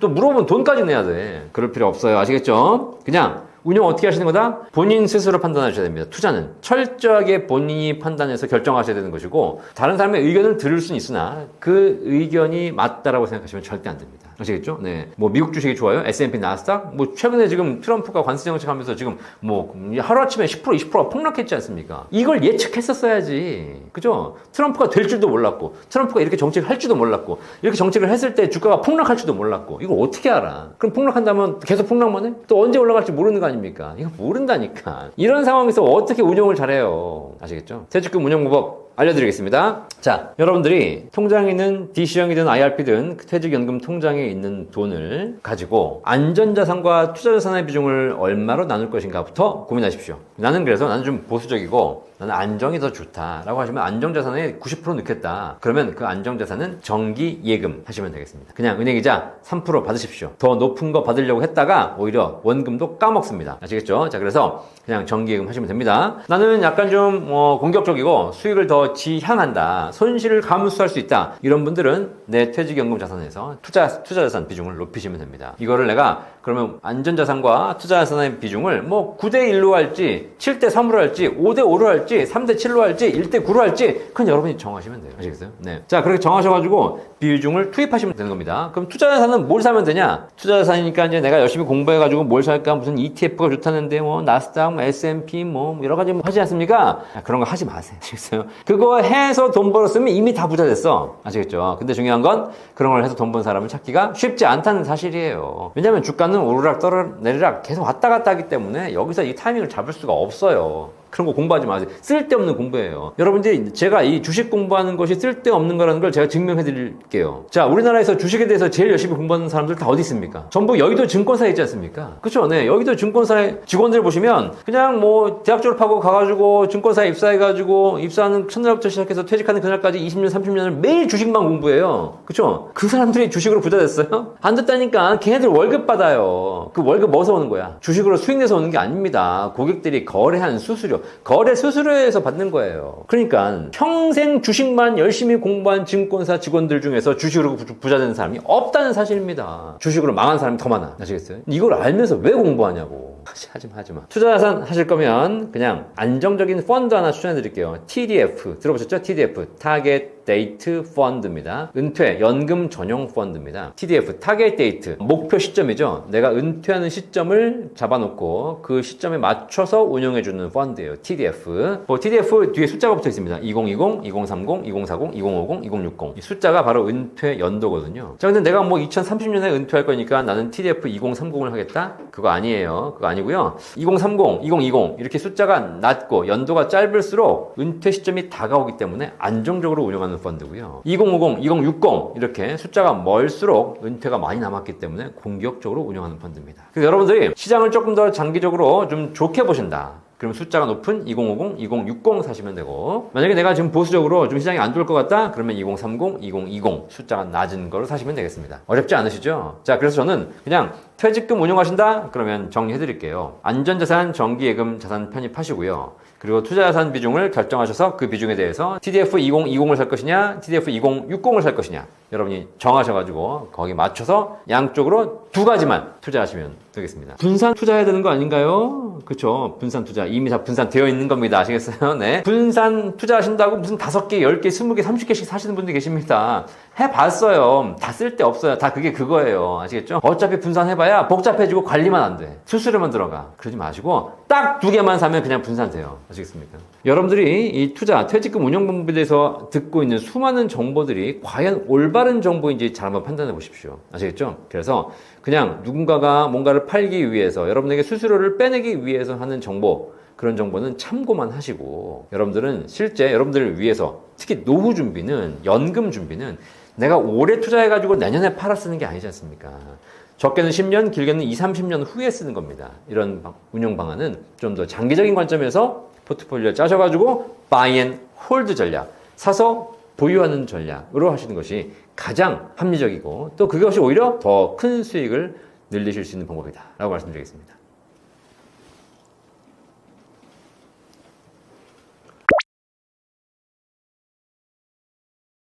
지금 제가 설명드린 대로 투자하시는 것이 가장 좋은 거고요. 뭐 2030 마찬가지입니다. 제가 2030 젊으신 분들에게 꼭 하고 싶은 얘기가 있어요. 너네들이 주식해가 돈 벌 것 같니? 것 같아? 세상을 보려면 똑바로 좀 봐. 세상에서 코인에서 돈 버는 놈 없어. 한두 명 있겠지. 하지만 도박장에서 돈 버는 방법 뭔지 아세요? 도박장에서 돈 버는 방법. 도박장에서 돈 버는 방법은 어떤 게임 뭐 바카라, 뭐 룰렛, 블랙잭, 뭐 아니면 뭐 여러 가지 게임 있잖아요. 이 게임을 어떻게 하면 잘할 수 있을까 연구해가지고 확률적으로 지금 뭐가 나왔으니까 뭐가 더 나올 거야. 이번에 던지면 쌓는 거야. 뭐 이런 거 있잖아요. 그죠? 이런 걸 연구하는 건 아무 의미가 없습니다. 도박장에서 돈 버는 방법. 도박장을 차리는 거예요. 아시겠어요? 그래서 수십 년간 여러분들이 이 주식, 코인, 이 도박 역사를 보시면 도박을 하는 사람들은 전부 돈을 날렸어요. 99%, 99.9%가 날렸습니다. 하지만 도박장을 차린 사람들은 모두 돈 벌었어요. 여러분 그거 아세요? 도박장을 차린 사람들은 도박을 하지 않습니다. 사실 그 사람들도 도박 해봤을 거야. 해봤는데 도박을 해가지고는 돈이 안 된다는 걸 알기 때문에 아는데 도박장을 차려보니까 돈을 더 벌거든. 이해되시겠죠? 자, 그래서 특히 젊으신 분들 이제 내가 뭐 2030에 돈을 좀 모아가지고 이걸 좀 어떻게 해보겠다고 내가 막 주식 공부하고 코인 공부하고 하시는데 이미 내가 그거를 지금 뭐 수년 전부터 할 때부터 다 얘기했어요. 제 방송에서는 하지 말라고. 어차피 너네가 그거 해봐야 권도형만 부자 돼. 권도형만. 아시겠어요? 예. 코인 만든 애들만 부자 되고 코인 만든 애들은 지 코인 하지도 않아. 아시겠죠? 자, 그래서 그런 시스템을 잘 보시면서 하실 필요가 있다. 어설프게 그들의 먹잇감, 노예가 되지 마라. 아시겠죠? 그래서 진짜 하시려면 맨날 공부해가지고 단기 트레이딩 하면서 사고 팔고 하지 마라. 이거 해봐야 결국 수수료만 나간다. 아시겠죠? 네. 그렇게 하지 마시고요. 그리고 특히 연금을 준비한다면 더더욱 그렇습니다. 연금을 준비한다면 제가 이런 얘기 드리고 싶어요. 육상 종목 아시죠? 올림픽에 보면 육상 종목이 있는데 육상 종목에 100m 달리기가 있고 마라톤이 있습니다. 둘 다 같은 육상 종목이에요. 그죠? 그런데 100m 달리기 하는 선수가 마라톤 뛸 수 있어요? 못 뜁니다. 마라톤 하는 선수가 100m 달리기 나오면 1등 할까요? 안 되죠. 두 가지 종목은 같은 육상 종목이지만 완전히 다른 종목이에요. 훈련하는 방법, 쓰는 근육, 실제 게임 할 때 그때 쓰는 전략 다 다릅니다. 아시겠죠? 완전히 다른 종목입니다. 자, 연금 준비는 뭐죠? 여러분이 3, 40년 후에 받아야 될 연금을 지금부터 준비해가는 아주 긴 투자 여행이에요. 이건 마라톤입니다. 42.195km를 뛰어야 되는 겁니다. 자, 근데 여러분들이 연금을 준비하신다고 연금 펀드나 IRP를 가입하셔가지고 거기다가 뭐 한 300만 원, 500만 원 넣어놓고 이거 가지고 뭐 하고 있냐면 트레이딩 하고 있어. ETF 사고 뭐 나스닥, S&P 이런 거 사고 있고. 아시겠죠? 잘못된 겁니다. 여러분 지금 뭐 하고 계시냐면 100m 달리기 하고 계신 거예요. 죄송합니다. 꼴랑 500만 원, 1000만 원 넣어놓고 이걸 가지고 내가 어떻게 하면 수익을 낼까 해가지고 막 고민하고 이걸 막 하고 있는 거예요. 여러분 거기 넣으신 500만 원, 1000만 원이 W해서 뭐 1000만 원 수익이 나도 그래봐야 여러분 노후에 한 달치 생활비밖에 안 돼요. 이것이 여러분 노후에 영향을 미치는 게 없습니다. 아시겠죠? 근데 나는 그걸 가지고 지금 엄청나게 고민하면서 내가 이걸 내일 팔아야 되나 말아야 되나 그리고 업무 시간에 9시 땡 되면 막 보면서 막 그냥 빨간색 파란색 해가지고 막 일해야 되는데 안 하고 보고 있고 밤에 미국 시장 열린다고 해가지고 잠 안 자고 막 그걸 하고 있고 그러느라고 일 못해. 그러니까 직장에서 잘리지. 아시겠죠? 젊으신 분들 노후 준비는 100m 달리기가 아닙니다. 지금 100m 달리기 하고 있으면 여러분들 금방 지쳐요. 결국 포기하게 됩니다. 42.195를 가야 되는데 42.195는 커녕 400m도 못 가. 아시겠어요? 그러지 마시고 우리 2030 노후 준비하시는 분들 반드시 바이 앤 홀드 전략, 그죠? 안정적인 펀드를 사서 장기적으로 묻어두고 그냥 적립식 자동 이체 하십시오. 그리고 잊어버려. 그리고 10년, 20년 뒤에 열어보면 여러분이 직접 운영하신 것보다 훨씬 더 많은 연금이 쌓여 있을 겁니다. 이게 투자의 진리고 모든 올해 장기 투자 전문가들이 하는 이야기입니다. 근데 내가 아직 모르고 이제 처음 들어왔으니까 어떻게 한번 해봐야지라고 생각해서 여러분들이 이것저것 공부하고 막 분석하고 하시는 거 바람직하지 않고요. 그걸 하는 순간 여러분 직장에서 잘립니다. 아시겠죠? 자, 정신 차리고요. 장기 투자 전략을 잘 한번 세워보시기를 바라겠습니다.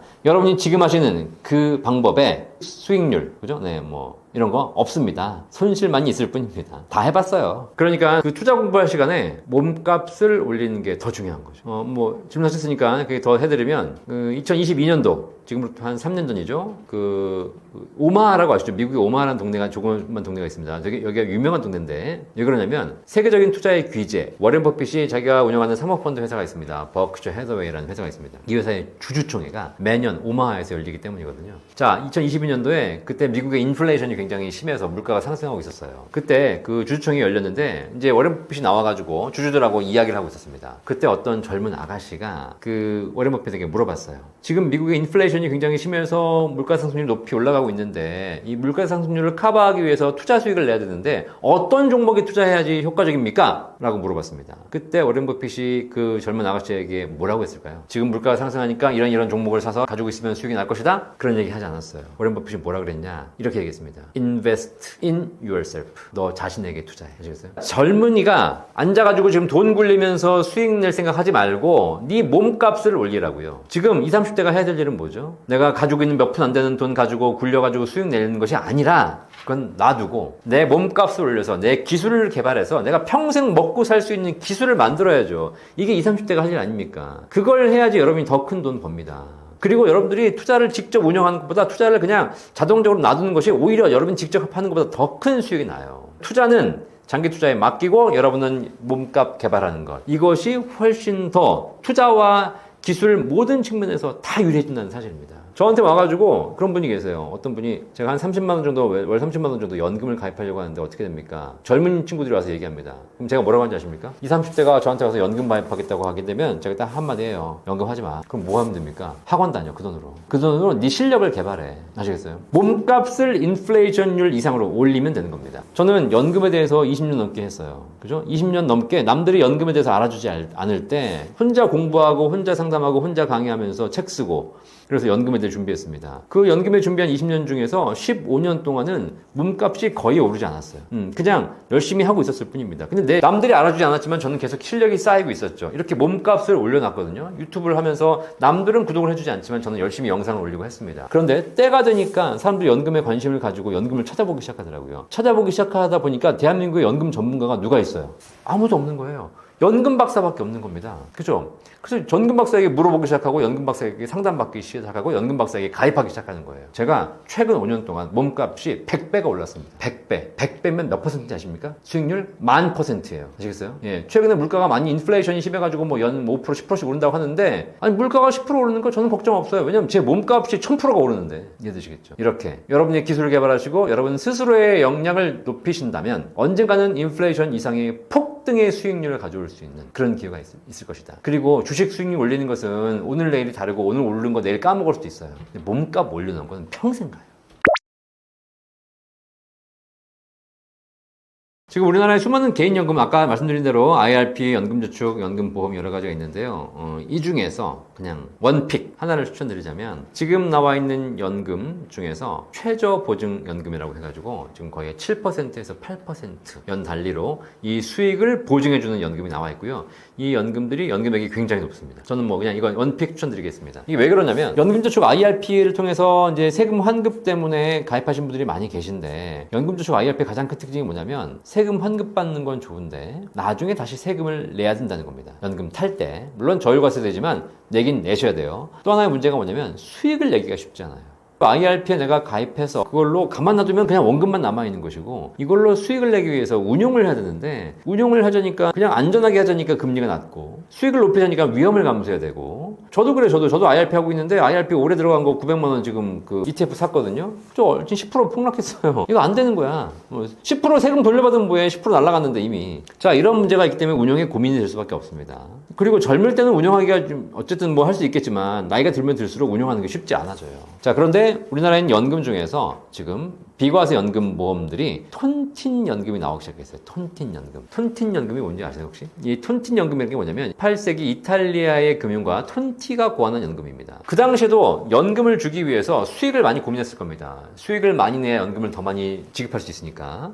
뭐 어떻게 하면 더 수익을 많이 낼까 고민했는데 방법이 없는 거예요. 안정적으로 운영하자니까 수익이 낮고, 수익을 내자니까 손실이 발생하고. 그때 톤티가 고안한 연금이 바로 톤틴 연금인데, 이 연금의 구조가 뭐냐면, 그래, 외부에서 수익을 가져올 수 없다면 내부의 가입자들끼리 나눠 먹자. 그래서 가입자가 10명 있는데 10명한테 조건을 부여한 겁니다. 이 조건을 부여해서 이 조건을 지키는 사람들은 더 많은 연금 받고, 조건을 지키지 못하는 사람들은 연금을 적게 받는 겁니다. 톤틴 연금이란 일정한 조건을 정해주고, 조건을 달성한 사람에게는 더 많은 연금 주고, 달성하지 못한 사람에게는 연금을 깎는 구조. 그 깎는 금액으로 더 많은 연금을 주는 구조를 만드는 거죠. 이걸 톤티가 고안했어요. 톤틴 연금이라고 합니다. 그래서 지금 나와 있는 연금, 톤틴 연금들이 나와 있는데, 이게 뭐냐면 중간에 해지하게 되면 페널티가 더 세요. 그래서 해지한 사람들에게 페널티를 받아. 이 돈으로 연금을 더 주는 구조를 만들어져 있습니다. 자, 이 톤틴 연금, 이탈리아 은행가 톤티가 18세기에 개발했다고 하는데, 사실 이 톤틴 연금의 구조, 대한민국에는 이미 조선시대, 고려시대, 삼국시대부터 있었어요. 뭔지 아세요? 개 아시죠, 여러분? 개 많이 아시죠, 친구들끼리? 자, 내가 친구들 10명이 모여가지고 이제 개를 하기 시작합니다. 우리가 한 달에 100만 원씩 10달 내자.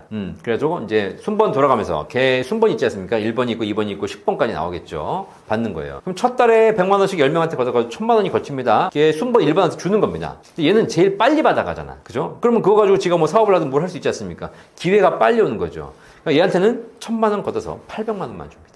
다음 달에 걔 2번 순번에는 850 주고요. 3번한테는 900 주고, 마지막에 10번째 받는 사람은 1200만 원을 받아가게 돼요. 10번째 받는 사람은 늦게 받기 때문에, 제일 늦게 받기 때문에 훨씬 더 많은 금액을 받아가는 것이고, 제일 먼저 받는 사람은 일찍 받아가기 때문에 원금보다는 적게 받아가는 것이죠. 이게 톤틴 구조예요. 우리나라 개에 이미 있는 구조입니다. 훨씬 합리적이죠. 일찍 받아가는 사람은 그만큼 빨리 돈을 가져가는 거니까 적게 가진 것이고, 사실 그 돈을 모아서 늦게 가져가는 사람에게 주는 구조. 자, 그럼 나는 돈이 필요 없는 사람들은 순번 늦게 하면 되는 것이고, 돈이 필요한 사람들 빨리 땡겨야 되니까 이런 분들은 좀 적게 받더라도 순번을 빨리 하면 되는 거 아니겠습니까? 자, 지금 현재 비과세 연금보험, 개인 연금보험에 이런 구조가 나와 있습니다. 그래서 여러분들이 중간에 인출하거나 해지하겠다면 손실이 큽니다. 하지만 연금으로 받겠다면 굉장히 높은 구조의 연금이 나와 있습니다. 유튜브에 많이도 올라와 있거든요. 톤틴 연금 검색해 보시면 좋은 연금들이 많이 있으니까 찾아보시면 여러분이 생각하시는 금액보다 훨씬 더 많은 금액을 연금으로 받으실 거예요. 다만 조건이 있습니다. 그 조건을 반드시 달성하셔야 됩니다.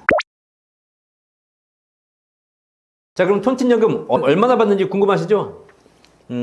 가입 연령이라든가 가입 금액 뭐 다 다를 겁니다. 근데 제가 쉽게 그냥 평범한 연령대, 일반적인 연령대에 말씀드리면 100만 원씩 10년 내서 100만 원씩 평생 받을 수 있습니다. 아시겠죠? 어렵게 생각하지 마세요. 내가 지금 30, 40대인데 100만 원씩 10년을 내. 그리고 기다려. 그리고 나서 65세부터 100만 원씩 죽을 때까지 받아. 그러면 10년 받으면 원금 받는 것이고요. 20년 받으면 더블 받는 것이고요. 30년 받으면 3배 받는 것입니다. 40년 살면 4배 받는 거고, 오래 살면 돌아가시는 그날까지 받을 수 있습니다. 일단 월 받는 연금액도 높고, 그리고 오래 산다면 더 많은 연금 받을 수 있는 것이기 때문에 100만 원 10년 내면 100만 원 평생 받는 구조가 가능합니다. 여러분들이 한번 열심히 운영해가지고 수익을 내보십시오. 아마 가능한가? 내가 해가지고, 내가 개인적으로 운영해가지고는 이런 연금 구조를 만들기가 쉽지 않다는 거 여러분 절실하게 느끼실 거니까 한번 잘 확인해 보시면 톤틴 연금이 여러분 노후를 준비하는데 굉장히 큰 도움이 될 거다. 자, 국민연금은 우리나라는 연금 중에 굉장히 좋은 제도이고요. 이게 사회복지제도의 기능이 포함되어 있기 때문에 실제 내가 낸 돈보다 더 많은 금액을 받을 수 있는 굉장히 좋은 제도인 건 사실이에요. 자, 그런데 이게 사회제도다 보니까 너무 또 과하게 지급하는 걸 방지하기 위해서 여러 가지 조건을 갖추고 있는데, 이 조건에 우연적이든 필연적이든 조건에 들어가신 분들이 실제로 조금 더 억울한 케이스들이 발생할 수 있습니다. 그래서 오늘은 국민연금 좀 억울한 케이스를 몇 가지 좀 살펴보도록 하겠습니다. 국민연금 제도는요, 일단 내가 살면서 평생 받을 수 있다면 가장 좋아요. 더 이상 다른 연금하고 비교가 안 돼. 뭐 개인연금, 퇴직연금 아무리 좋아도 평생 받을 수 있다면 국민연금이 최고예요. 그런데 받다가 돌아가시는 경우가 문제예요. 원래는 받다가 사망하게 되면 더 좋은 제도가 국민연금에 있습니다. 이게 바로 뭐냐면 유족연금 제도입니다. 내가 살아있을 때는 내가 낸 연금, 노령연금으로 받으면 되는 것이고, 사실 원래 개인연금들은 내가 낸 연금 받다가 죽으면 끝이지 않습니까? 그럼 남은 금액만 뭐 남겨주면 끝인 거고 더 이상 뭘 없거든요. 근데 국민연금은 그렇지 않고 내가 받다 사망하게 되면 내가 받던 금액의 40에서 60%를 내 유족에게 지급할 수 있습니다. 배우자가 받는다면 배우자의 평생 동안 받을 수 있는 거예요. 내가 10년 받고 사망했지만 남은 배우자가 30년 더 살았어. 그럼 이 배우자가 내가 받던 금액의 40에서 60%를 평생 받을 수 있는 구조가 바로 유족연금입니다. 굉장히 좋은 제도입니다. 개인연금에 그런 상품이 있어요. 내가 낸 돈 받으면 끝인 거지. 그죠? 내가 오래 살면 모르겠지만 일찍 돌아가셨다면 결국은 종료되는 건데 이거는 배우자까지 책임져 주는 겁니다. 야, 이런 게 어딨어.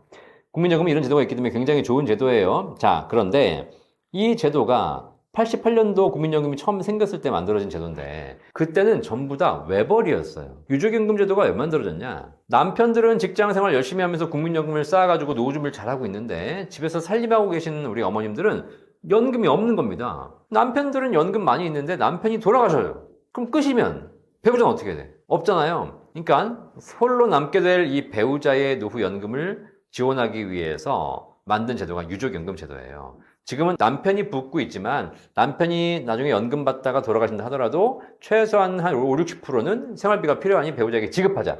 이게 만든 게 유족연금 제도입니다. 굉장히 좋은 제도죠. 그런데 그 당시에는 외벌이였어요. 지금은 맞벌이에요. 그러다 보니까 배우자도 국민연금이 있습니다. 나도 국민연금이 있고 내 배우자도 국민연금이 있는 겁니다. 같이 있는 거예요. 그러면 같이 100년해로 하면 남편도 받고 부인도 받고 다 좋아. 다 좋아. 근데 한 분이 돌아가셨어. 한 분이 돌아가시면 어떻게 돼? 이제 유족연금이 지급돼야 되겠죠? 내가 남편이 받다가 돌아가셨기 때문에 남편의 유족연금이 배우자에게 지급돼요. 배우자에게 주려고 받더니 배우자가 본인 연금이 있네? 자, 그러면 국민연금법상 한 사람이 두 개를 동시에 받을 수는 없습니다. 자, 그러면 이제 하나를 포기해야 되는 거예요. 그죠?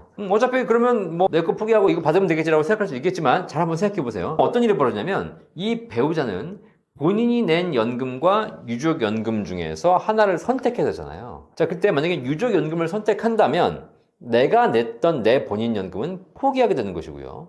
상황에 따라서 내가 냈던 이 본인 연금을 한 푼도 못 받을 수 있어요. 얼마 전에 저희 센터에 이제 부부가 상담을 왔는데 남편과 부인의 나이 차이가 10살이었습니다. 남편이 10살이 많으셨어요. 부인이 10살이 어렸습니다. 남편은 열심히 직장생활 하셔가지고 국민연금 많이 있으시거든요. 자, 부인이 물어보는 거야. 저는 제가 국민연금이 지금 없는데 국민연금을 좀 새로 가입해서 좀 늘려야 되는 거 아닙니까? 라고 물어보시더라고요. 10살 어린 부인께서. 자, 제가 뭐라 그랬냐? 우리 사모님께서는 국민연금 가입하시면 절대 안 됩니다. 왜요? 왜요? 잘 보세요. 자, 사모님이 남편분이 10살 더 많으세요. 자, 그러면 사모님이 열심히 돈을 내셔가지고 연금 받으려면 65세가 돼야 됩니다. 그죠? 65세가 되면 됐을 때 남편은 몇 살? 남편은 75세예요. 혹시라도 남편이 75세 이전에 돌아가시게 되면 남편의 유족연금 받으시게 될 겁니다. 그러면 남편의 유족연금이 훨씬 크기 때문에 유족연금 받게 되면 우리 어머님은 본인 연금을 포기하셔야 됩니다. 자, 무슨 얘기죠? 만약에 이 부인께서 65세 이전에 남편이 돌아가시게 되면 이 부인은 내가 낸 연금 구경도 못해요. 유족연금 받느라고. 자, 그럼 어쨌든 남편이 살아계셨어요. 그래가지고 연금을 65세에 개시를 했어, 부인께서. 그런데 내가 낸 국민연금 원금이라도 받으려면 10년 받아야 되거든요. 자, 그러면 75세가 돼야 원금 받아. 그죠? 그럼 75세가 되면 남편은 몇 살이야? 85세예요. 남편이 85세까지 생존해 계셔야지 간신히 원금 받는 거야. 자, 그럼 부인께서 원금의 수익까지 받으려면 최소한 20년 받아야 됩니다. 그러면 부인께서는 85세까지 살아야 돼요. 그래야지 원금과 기본적인 수익을 받을 수 있어. 그럼 85세가 되면 남편은 몇 살? 남편은 하늘나라에 계시는 거예요. 확률적으로 남편이 100세를 살아주신다면 괜찮습니다. 하지만 확률적으로 봤을 때 남편이 90세 이전에 돌아가신다면 우리 어머님 평생 내시는 국민연금, 원금, 수익은 사실 뭐 기대도 하지 않고 원금도 못 받을 가능성이 굉장히 높습니다. 자, 이런 경우에는 국민연금 하지 마시고 차라리 그 돈으로 다른 걸 저축하시는 것이 훨씬 더 유리하거나 개인연금 하시는 게 유리할 수 있다라고 말씀을 드렸죠. 자, 이런 경우 굉장히 좀 국민연금 억울한 사례가 있습니다. 자, 또 하나 국민연금 되게 억울한 사례가 있는데 이게 뭐냐면 지금은 제가 부부 얘기해드렸잖아요. 근데 미혼들 요즘 많으시죠. 미혼, 결혼 안 하신 분들 많으실 거 아닙니까? 우리 미혼, 이 방송 보시는 분 중에서 미혼이신 분들 꼭 고민하셔야 돼요. 내가 지금 국민연금 열심히 내고 있어요. 내가 나중에 노후 연금 받으려고. 근데 내가 연금 받기 직전에 사망했거나 연금 얼마 못 받고 사망하셨어. 그러면 어떻게 되냐? 내가 받던 연금의 일정 비율이 유족연금이 지급되지 않습니까? 자, 그런데 개인연금, 개인 자산은요. 내가 못 받고 가거나 내가 일찍 죽더라도 죽는 순간 내가 지금까지 쌓아놓은 연금 못 받고 간 거 누구한테 줘라라고 유언 남기실 수 있어요. 그러면 누구한테나 줄 수 있습니다. 이게 뭐 배우자, 뭐 부모님, 자녀, 그 다음에 사조대 팔촌, 형제, 자매 저한테 주실 수도 있어요. 남한테 줄 수도 있고 사회에 기부할 수도 있습니다. 강아지한테만 줄 수 없습니다. 자, 그래서 미혼분들 누구에게든지 못 받는 거 남기고 갈 수 있는 것이 개인 자산입니다. 그런데 국민연금은 그렇지 않아요. 국민연금은 내가 평생을 냈고 내가 못 받고 사망했을 때 남기고 갈 수 있는데 국민연금을 남겨줄 수 있는 유족의 범위가 딱 정해져 있습니다. 첫 번째 배우자. 두 번째 25세 미만 자녀. 세 번째 60세 이상 부모. 요 세 가지 경우로 제한되어 있습니다. 자, 무슨 얘기입니까? 그러면 일반적으로 가정에 있는 사람들은 내가 죽으면 내 배우자와 자녀가 있지 않습니까? 근데 미혼은 배우자 있어 없어? 배우자가 없죠. 그러니까 일단 1순위 배우자가 사라지는 겁니다. 그럼 2순위로 25세 미만 자녀에게 갑니다. 자녀 있어 없어? 아니 미혼이 자녀가 어디 있어요? 그죠? 네. 자녀도 없어요. 자, 그러면 배우자가 없고 자녀가 없기 때문에 내가 사망했을 때 내 부모님이 60세 이상이라면 내 부모님에게 유족연금이 갈 수 있어요. 그런데 미혼이 사망했을 때 부모님에게 유족연금이 지급되려면 조건이 하나 붙어 있어요. 조건. 그냥 주는 게 아니야. 뭔지 아십니까? 사망 시점에 부모님과 주민등록상 같은 거주지에 거주하고 있었어야 돼요. 아시겠죠? 그러니까 내가 부모님을 부양하고 있었어야 돼요. 근데 요즘 그런 사람 있어 없어? 다 떨어져 살고 있죠. 응? 부모님을 부양하긴커녕 부모님한테 용돈 받고 있잖아요. 자, 이렇게 되니까 이런 경우에는 내가 사망해도 내 유족연금을 부모님이 받을 수 없습니다. 아시겠죠? 이런 거 좀 잘 아시면서 따로 준비하실 필요가 있다는 겁니다. 물론 건강하시면 아무 문제가 없어요. 그런데 혹시라도 불의의 사고라든가 이런 경우가 생기면 이런 억울한 경우가 발생할 수 있다. 자, 이제 마지막으로 국민연금에 관련해서 가장 억울한 케이스 말씀드리도록 하겠습니다. 가장 억울한 케이스. 이건 뭐냐면 지금까지는 언제 죽을지 모르잖아. 그죠? 네. 죽을지 모르기 때문에 죽고 난 다음에 발생하는 거니까 좀 억울하긴 하겠지만 일단은 뭐 그 이후에 봐야 되는 것이죠. 근데 지금은 굉장히 억울한 케이스가 하나 있습니다. 이게 바로 뭐냐면 못 받을 걸 알면서 내는 경우가 있습니다. 사실 언제 죽을지 모르면 받을 수도 있고 못 받을 수 있는 거지 않습니까? 근데 내가 못 받을 걸 알면서 내야 되는 경우가 있어요. 자, 어떤 경우냐? 이미 유족연금을 받고 계신 분들. 자, 물론 나이 들어서가 아니고요. 한 40, 50대에 정말 불의의 사고로 배우자가 사망을 했어요. 자, 그러면 배우자가 국민연금 가입하신 분이 사망했기 때문에 이분의 유족연금이 지금 생존해 있는 배우자에게 지급이 됩니다. 아시겠죠? 유족연금은 나이가 65세에 나오는 게 아니라 국민연금 가입자가 사망하게 되면 그에 의한 배우자에게 바로 나옵니다. 받고 있잖아요. 그죠? 그럼 유족연금 받았어. 근데 이제 받아가지고 살고 있지 않습니까? 남편이나 배우자가 돌아가셨잖아요. 그러면 한 집에서 가장이 사망하거나 이렇게 되면 소득이 팍 줄어들거든요. 돈 버는 사람이 없어. 근데 내가 뭐 살림도 살아야 되고 애들도 키워야 되고 많지 않습니까? 자, 그럼 돈이 없어. 그럼 어떻게 이제? 그러면 내가 일자리를 구해야 됩니다. 그래가지고 어쩔 수 없이 이제 홀로 남은 배우자가 일자리를 구하러 직장에 나가요. 직장에 나가서 월급을 받아. 뭐 한 달에 200만 원, 300만 원 이상 월급 받는 직장에 나갑니다. 자, 그래서 내가 한 달에 300만 원 월급 받기로 했는데 월급 통장을 받아보니까 300만 원이 나오는 것이 아니라 거기서 국민연금을 띄고 나오는 겁니다. 그죠? 나도 국민연금을 자동으로 의무납부를 하게 되는 겁니다. 그죠? 그래서 내가 물어봤어. 국민연금공단에 전화해가지고 제가 지금 월급에서 국민연금 보험료를 떼고 있는데 이거 나중에 얼마 받습니까? 그랬더니 국민연금공단에서 뭐라 그러냐? 지금 이렇게 부으신 금액이 나중에 국민연금이 얼마를 받게 되는데 지금 유족연금을 받고 계신 게 더 크기 때문에 결국 이 유족연금을 계속 받게 되시면 국민연금은 지금 본인이 납부하신 거는 받을 수 없습니다. 이렇게 나오는 거. 그러면 저는 어차피 제가 지금 국민연금 내는 거 결국 못 받으니까 이거 안 내면 안 됩니까? 안 됩니다. 국민연금은 의무가입이기 때문에 소득이 있는 국민은 모두 다 내셔야 되는 것이죠. 자, 이분은 뭐예요? 이미 유족연금 받고 있고 이 유족연금이 더 크기 때문에 내가 국민연금을 보험료를 내봐야 결국 받을 수 없습니다. 계속 내서 포기해야 되는 거예요. 못 받을 걸 알면서 월급에서 뛰어가고 있는 겁니다. 방법이 있습니까? 없습니다. 아시겠죠? 네. 국민연금공단에 전화하시면 그래요. 그 돈 본인이 내셔서 유족연금 받는 거다 라고 얘기합니다. 그죠? 근데 그럼 내가 일 안 하고 가만히 있어도 유족연금은 받거든요. 네. 자, 그래서 제도가 좋은 제도인 건 사실이지만 이렇게 사각지대가 있는 것이다. 그래서 이거 해당하시는 분들은 조금 상황을 알고 계실 필요가 있고 뭐 사전에 뭐 준비하고 이럴 수는 없어요. 그냥 그런 게 있기 때문에 잘 준비하시는 것 이걸 한번 추천드리도록 하겠습니다. 어쨌든 결론 내리자면 국민연금은 되게 좋은 제도입니다. 그런데 좀 전에 첫 번째 케이스나 이런 걸 보시면 연금을 내가 국민연금을 더 낼 것인지 말 것인지 얼마를 더 낼 것인지 얼마를 덜 낼 것인지 이런 것들을 정할 수 있는 분들이 계시거든요. 자, 이분들은 국민연금을 좀 공부하셔가지고 상황을 판단해 보실 필요가 있어요. 왜냐하면 자칫 잘못했다가 평생 내고 한 푼도 못 받을 수 있는 상황이 발생할 수 있거든요. 국민연금에 대해서는 저는 이렇게 말씀드리고 싶습니다. 알면 더 받는다. 모르면 덜 받는다. 똑같은 돈을 내고도. 아시겠죠? 자, 이게 무슨 얘기냐? 대학교 입시제도 아시죠? 입시제도. 제가 대학 갈 때는 학력고사 시대였습니다. 이때는 열심히 공부해서 학력고사 점수만 잘 맞으면 그걸로 다 점수로 대학 갔습니다. 근데 지금은 대학 입시제도가 뭐 수시, 정시, 뭐 학종, 논술, 무슨 뭐 면접, 뭐 다양한 게 있으니까, 그렇죠? 이렇게 다양하게 만들어 놨습니다. 아이들의 다양성을 존중하기 위해서 다양하게 만들어 놓은 건 좋지만 이러다 보니까 어떤 문제가 생기냐? 그 다양한 정보를 잘 아는 사람들은 똑같은 성적을 가지고도 더 좋은 대학 갑니다. 정보가 없으면 똑같은 성적을 가지고도 대학을 더 안 좋은 데를 간다는 거예요. 아시겠죠? 그러니까 이게 뭐 올바른 것인지 이게 뭐 안 좋은 것인지는 뭐 제가 교육부 장관 아니기 때문에 제가 논의할 의미는 없죠. 하지만 결국 이 대학 입시 체제에서 더 많이 아는 사람들이 더 좋은 대학을 간다. 그래서 입시 컨설팅을 하고 있는 거 아닙니까? 거기서 수백만 원, 수천만 원 들여가지고 조금이라도 더 좋은 대학 갈 수 있으면 그걸 지불하는 거 아니겠습니까? 그죠? 자, 국민연금 똑같습니다. 국민연금도 사회 제도이기 때문에 더 많이 아시는 분들이 동일한 돈을 내고도 더 많이 받을 수 있습니다. 아시죠? 연금 공부하시기 바라겠습니다. 나중에 연금 받을 때 세금 낸다는 거 알고 계십니까? 대한민국에는 소득이 있죠. 대한민국에 대한 모든 소득은 세금을 내야 됩니다. 뭐 좋든 싫든 대한민국에 살면 세금 내야 되고요.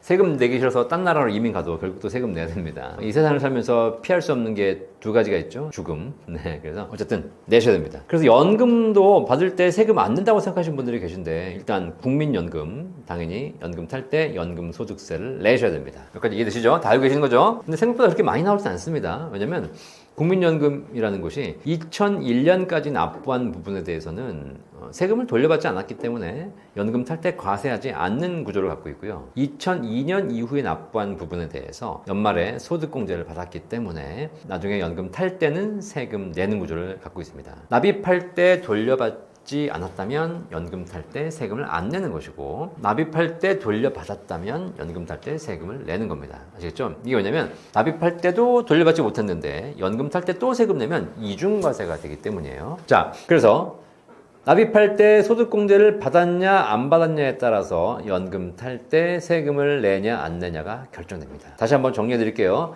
여러분들이 납입할 때 소득공제를 받았다면 세금을 돌려받은 것이기 때문에 연금 탈 때 세금을 내셔야 됩니다. 납입할 때 소득공제를 안 받았다면 세금을 안 돌려받은 거기 때문에 이미 낸 거기 때문에 연금 탈 때 또 세금을 내시면 안 됩니다. 여기까지 이해되셨죠? 자, 그런데 2001년 이전과 2002년 이후는 자동으로 구분이 됩니다. 그건 법적으로 그냥 구분이 돼버리니까 대한민국 5천만 모든 국민이 동일합니다. 근데 2002년 이후에 소득공제 제도가 도입이 돼가지고 세금을 돌려받은 분들이 계신데 소득공제라는 것이 소득에 대한 세금을 돌려받는 것이기 때문에 당해년도 내가 올해 소득세가 없어. 직장생활을 꾸준하게 20년 했지만 중간에 한 3년 쉬었는데 그 3년 쉬는 동안은 소득이 없잖아요. 소득이 없기 때문에 세금을 낸 게 없습니다. 자, 그때도 내가 국민연금을 냈을 거 아닙니까? 소득이 없어도 국민연금을 내니까 자, 국민연금을 낸 것에 대해서 소득이 없었던 해, 세금을 내지 않았던 해는 국민연금을 낸 것에 대해서 세금을 돌려받지 못합니다. 그렇죠? 세금을 돌려받는다는 것이 낸 세금을 돌려받는 것이지 내지도 않았는데 돌려받는 건 아니거든요. 그러면 내가 총 국민연금을 낸 기간 중에서 소득공제를 받은 해가 있고 소득공제를 받지 못한 해가 있어요. 이해되시겠죠? 만약에 내가 진짜 뭐 좀 약간 과하게 예를 잡아서 1년 동안은 일을 하고 1년은 쉬고 1년은 또 일하고 쉬고 그랬어요. 20년간 그랬어. 자, 그럼 내 20년 중에서 10년 동안은 일했기 때문에 소득공제를 받았지만 나머지 10년 동안은 일을 안 했기 때문에 소득공제를 받을 수가 없었다는 겁니다. 그쵸? 자, 그러면 적어도 내가 2002년 이후에 국민연금 보험료 낸 것 중에서 절반은 세금을 돌려받았고 절반은 못 돌려받았어요. 자, 그럼 연금 탈 때 어떻게 됩니까? 연금 탈 때 세금을 돌려받았던 10년에 대해서는 연금 탈 때 세금을 부과하는 게 맞습니다. 그런데 나머지 10년은 내가 소득이 없어가지고 세금을 못 돌려받았기 때문에 이미 납부를 완료한 돈이거든요. 이렇게 되면 연금 탈 때 그 부분에 해당하는 연금액에 대해서는 과세하면 안 됩니다. 이해되시겠죠? 좀 어려운 부분이지만 여러분 잘 이해하셔야 돼요. 그래서 여러분이 국민연금 보험료를 낸 기간 중에서 소득공제를 받지 않았던 기간은 세금을 돌려받지 못했기 때문에 연금 탈 때 거기에 대해서 세금을 부과하면 안 되는 거죠. 만약에 거기에 세금을 부과한다? 그럼 나는 세금을 2번 내는 게 됩니다. 돌려받지도 못했고 대신에 이걸 가지고 또 세금을 내야 되는 거니까. 자, 그렇다면 여러분이 연금 탈 때 국민연금공단에서 선생님 보니까 선생님이 지금 현재 국민연금 내신 기간 중에서 소득공제 받으신 기간이 있고 안 받으신 기간이 있으니까 안 받으신 기간에서는 세금을 줄여드리겠습니다. 이렇게 얘기할까요? 아닙니다. 아닙니다. 실제 국민연금의 업무 처리를 보시면 그냥 무조건 과세합니다. 여러분이 소득공제를 받았건 안 받았건 관계없이 무조건 과세합니다. 왜 그러냐? 몰라요. 몰라. 이 사람이 소득공제를 받은 건지 안 받은 건지 내가 10년에는 받았고 11년에는 안 받았고 13년에는 받았고 17년에는 안 받았고 이거를 국민연금공단이 모른다니까요. 몰라. 국가가 몰라. 그러니까 그냥 에라 모르겠다 그러고 다 과세해버리는 거야. 여러분들은 그래서 소득공제를 못 받은 해에 납부한 국민연금에 대해서도 전부 다 세금을 내고 계십니다. 지금 현재 이중으로 내고 계신 것이죠. 잘못된 겁니다. 아시겠죠? 자, 그래서 여러분들이 어떻게 우연하게 이걸 알아가지고 나중에 이제 국민연금공단에 전화를 해. 제가 지금 보니까 소득공제를 안 받아가지고 세금을 이미 납부했는데도 불구하고 세금을 또 냈어요. 이거 잘못된 거 아닙니까? 그럼 국민연금공단에서 뭐라 그래요? 맞습니다. 잘못됐네요. 죄송합니다. 그런데 돌려드릴 수는 없습니다. 세금을 내신 거는 이미 낸 거기 때문에 저희 돌려드릴 수 없습니다. 왜요? 5년이 경과하셨기 때문입니다. 잘못해서 세금을 부과한 지 5년 이내에 여러분들이 청구를 하시게 되면 돌려주지만 만약에 여러분들이 5년이 넘으셨다면 이미 낙장 불입 돌려받을 수 없는 거죠. 이중 세금 내시는 겁니다. 자, 그래서 여러분들 혹시 납입할 때 소득공제를 안 받았던 해가 있으신 분들은 반드시 국민연금공단에 확인하셔가지고 그 부분에서 경정 청구 받으셔야 됩니다. 이해되시겠죠? 여러분이 스스로 하셔야 돼요. 저는 이제 연금 전문가니까 국민연금공단에 물어봤어요. 이걸 왜 그냥 그러고 있냐? 이거는 국가가 해줘야 될 일 아니냐? 어차피 세금도 국가가 거는 거고 국민연금도 국가가 주는 건데 니네끼리 알아서 처리해줘야지 우리가 이걸 어떻게 알아? 근데 현재 그 시스템이 구축되어 있지 않습니다. 자, 그러면 제가 얘기했어요. 좋다. 그러면 수작업으로라도 하자. 수작업으로라도. 이게 무슨 얘기냐? 연금을 타는 첫 달에 연금 받으러 가는 날 국민연금공단에서 연금 받으러 오시는 분들에게 얘기하면 되는 거 아니냐. 그죠? 혹시 지금까지 국민연금 내시는 기간 동안 소득공제를 받은 해와 안 받은 해가 있으십니까? 그걸 확인시켜 주시면 저희가 처리해드리겠습니다. 라고 얘기해야 되는 거 아니야? 그걸 물어봐야지. 그것도 안 물어보고 있는 거예요. 아시겠죠? 사실 여러분들이 국세청 국세청 홈페이지에 가시면 내가 소득공제를 언제 받고 언제 안 받는지 다 나와 있습니다. 그거 한 장 딱 출력해가지고 소득공제, 세액공제 확인서가 있거든요. 요 출력해가지고 요거를 국민연금공단에 갖다 주면 돼요. 요것만 하시면 돼. 근데 국민연금공단에서도 그걸 물어보지도 않고 요청하지도 않아. 나도 몰라. 그러니까 그냥 주는 대로 받는 거야. 그러니까 세금을 이중으로 내는 것이죠. 자, 그래서 이거는 이제 시스템이 개선돼야 되겠지만 언제 개선될지는 모르겠고요. 개선하고 있겠죠. 네, 빨리 개선하길 바라겠습니다. 어쨌든 여러분들이 지금 당장은 그런 상황이니까 혹시라도 연금 받으러 가신 분들 그냥 가지 마시고 국세청 홈페이지 들어가셔가지고 연금보험료, 소득공제, 세액공제 확인서를 한 장 출력하셔가지고 국민연금공단에 가셔서 연금 달라라고 하시는 것이 가장 정확하고 이중과세의 피해를 보지 않는 방법이다라고 말씀드리겠습니다.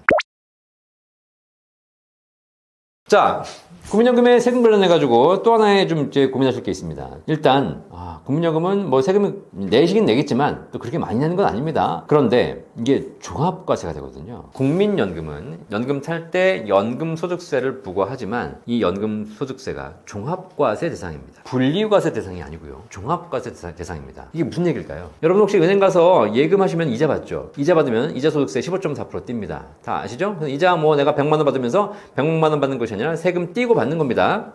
자, 근데 은행 이자는 이런 이자 소득 이런 것들은 연간 2천만 원 이내에 이자 소득이 발생하면 분리과세합니다. 이게 무슨 얘기냐? 15.4% 세금 떼고 끝이야, 끝. 더 이상 안 내. 그런데 국민연금은 연금소득세를 납부하시고요. 그리고 이것이 종합과세 대상이 됩니다. 자, 그러면 종합과세 대상이 된다는 얘기는 무슨 얘기냐면 만약에 여러분들이 국민연금만 받으신다. 다른 소득은 없다, 노후에. 그러면 사실 종합과세 돼봐야 국민연금 밖에 없기 때문에 국민연금 세금 뗀 거로 끝나는 거예요. 근데 종합과세가 된다는 얘기는 뭐냐면 여러분이 그 해에 벌어들인 다른 소득, 국민연금 말고 뭐 사업소득, 근로소득, 때로는 임대소득, 이자소득, 배당소득 이런 것들 뭐 이거 다 합쳐가지고 종합과세가 된다는 겁니다. 아시겠죠? 자, 그러면 나는 지금 내가 예를 들면 뭐 70세인데 연금 받고 있는데 집에서 놀기 그러니까 열심히 나가셔가지고 여러분이 또 근로를 하셨어요. 해가지고 한 달에 한 200만 원, 300만 원 버셨어요. 그 다음에 내가 뭐 건물을 좀 갖고 있거나 상가를 갖고 있는데 여기서 임대소득이 한 달에 또 한 2, 300만 원 나와요. 그죠?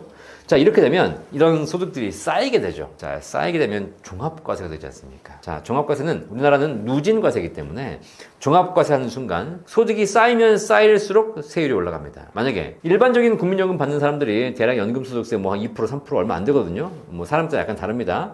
그래서 내가 100만 원 받으면서 한 2, 3만 원 세금 냈어요. 그런데 이 100만 원이 종합소득 합산 과세가 돼버리면 여러분이 만약에 다른 소득이 한 달에 500만 원 있다. 그러면 연간 6천만 원의 소득이 있는 것이고 6천만 원 플러스 국민연금이 따로 올라가는 거예요. 그럼 이때는 세율 구간이 올라가기 때문에 20%, 30%씩 올라가고 많게는 40%, 50%까지 올라가게 됩니다. 아시겠죠? 자, 그래서 이렇게 노후에 다른 소득이 있는 경우에 연금 소득 이외에 다른 소득이 있는 경우에 종합과세 되기 때문에 실제 여러분이 국민연금공단에서 받을 때는 연금소득세만 원천징수해가지고 얼마 안 떼고 받으시겠지만 요거를 종합소득세 신고하는 순간 더 많은 세금이 부과되기 때문에 실제로 나의 실수령액은 생각보다 훨씬 더 작은 금액이 되는 거. 이걸 꼭 알고 계실 필요가 있습니다. 그 다음. 자, 이렇게 해서 소득이 있으신 분들에게 대해서는 종합과세가 되기 때문에 세금을 떼죠. 그런데 국민연금에 어떤 제도가 있냐면 감액제도가 있습니다. 내가 평생 낸 연금인데 이 연금액을 감액을 해요. 다 안 준다는 얘기예요. 어떤 경우에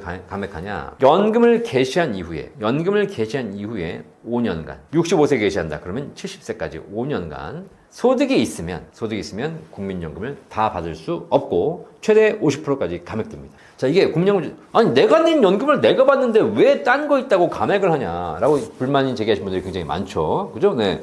근데 저도 이해가 안 가요. 근데 국민연금 제도가 과거에 만들어졌을 때는 뭐 노후에 연금 받으면 됐지 무슨 일 하냐, 그냥 쉬면서 연금 받으면 되지, 일하면 소득이 있으니까 국민연금 좀 덜 받아라, 이런 생각으로 만들었을 겁니다. 그러다 보니까 다른 소득이 있으면 감액이 된다는 거. 그래서 그러다 보니까 노후에 내가 열심히 일해가지고 다른 소득을 만들어내면 정상적으로 받게 될 연금도 최대 절반까지 감액되는 겁니다. 불합리하죠? 더 불합리한 거 말씀드릴게요. 소득이 있으면 감액이 돼요. 물론 소득이 있다고 해가지고 무조건 감액되는 것이 아니라 소득이 월평균 소득금액 기준으로 300만 원 이상이 되셔야지 감액됩니다. 자, 어쨌든 그러니까 소득이 감액돼요. 그런데 우리나라엔 소득의 종류가 뭐가 있냐면 근로소득, 사업소득, 그 다음에 이자소득, 배당소득 뭐 이런 게 있지 않습니까? 되게 웃긴 게 뭐냐면 근로사업소득은 열심히 나가서 몸을 가지고 일을 해서 벌어들이는 겁니다. 하다못해 근로를 하려면 내가 가서 회사에 가가지고 열심히 하루 종일 일해야 되는 거고, 사업소득은 내가 뭐 장사라든가 뭔가 해가지고 소득을 벌이는 거 아닙니까? 근로사업소득은 그래서 노동소득이라고 얘기해요. 이해되시죠? 반면에 이자 배당소득은 그냥 은행의 통장에다가 1억 넣어두면 1년 후에 3% 이자 300만 원 받습니다. 그죠? 이자소득. 배당소득도 마찬가지. 내가 주식을 사면 거기에 대한 배당을 받습니다. 사실 이자 배당소득은 금융소득이기 때문에 이거는 노동으로 받는 소득은 아닙니다. 그래서 불로소득이라고 하죠. 그죠? 물론 어떤 분들은 이자 배당 받는 것도 쉽지 않다.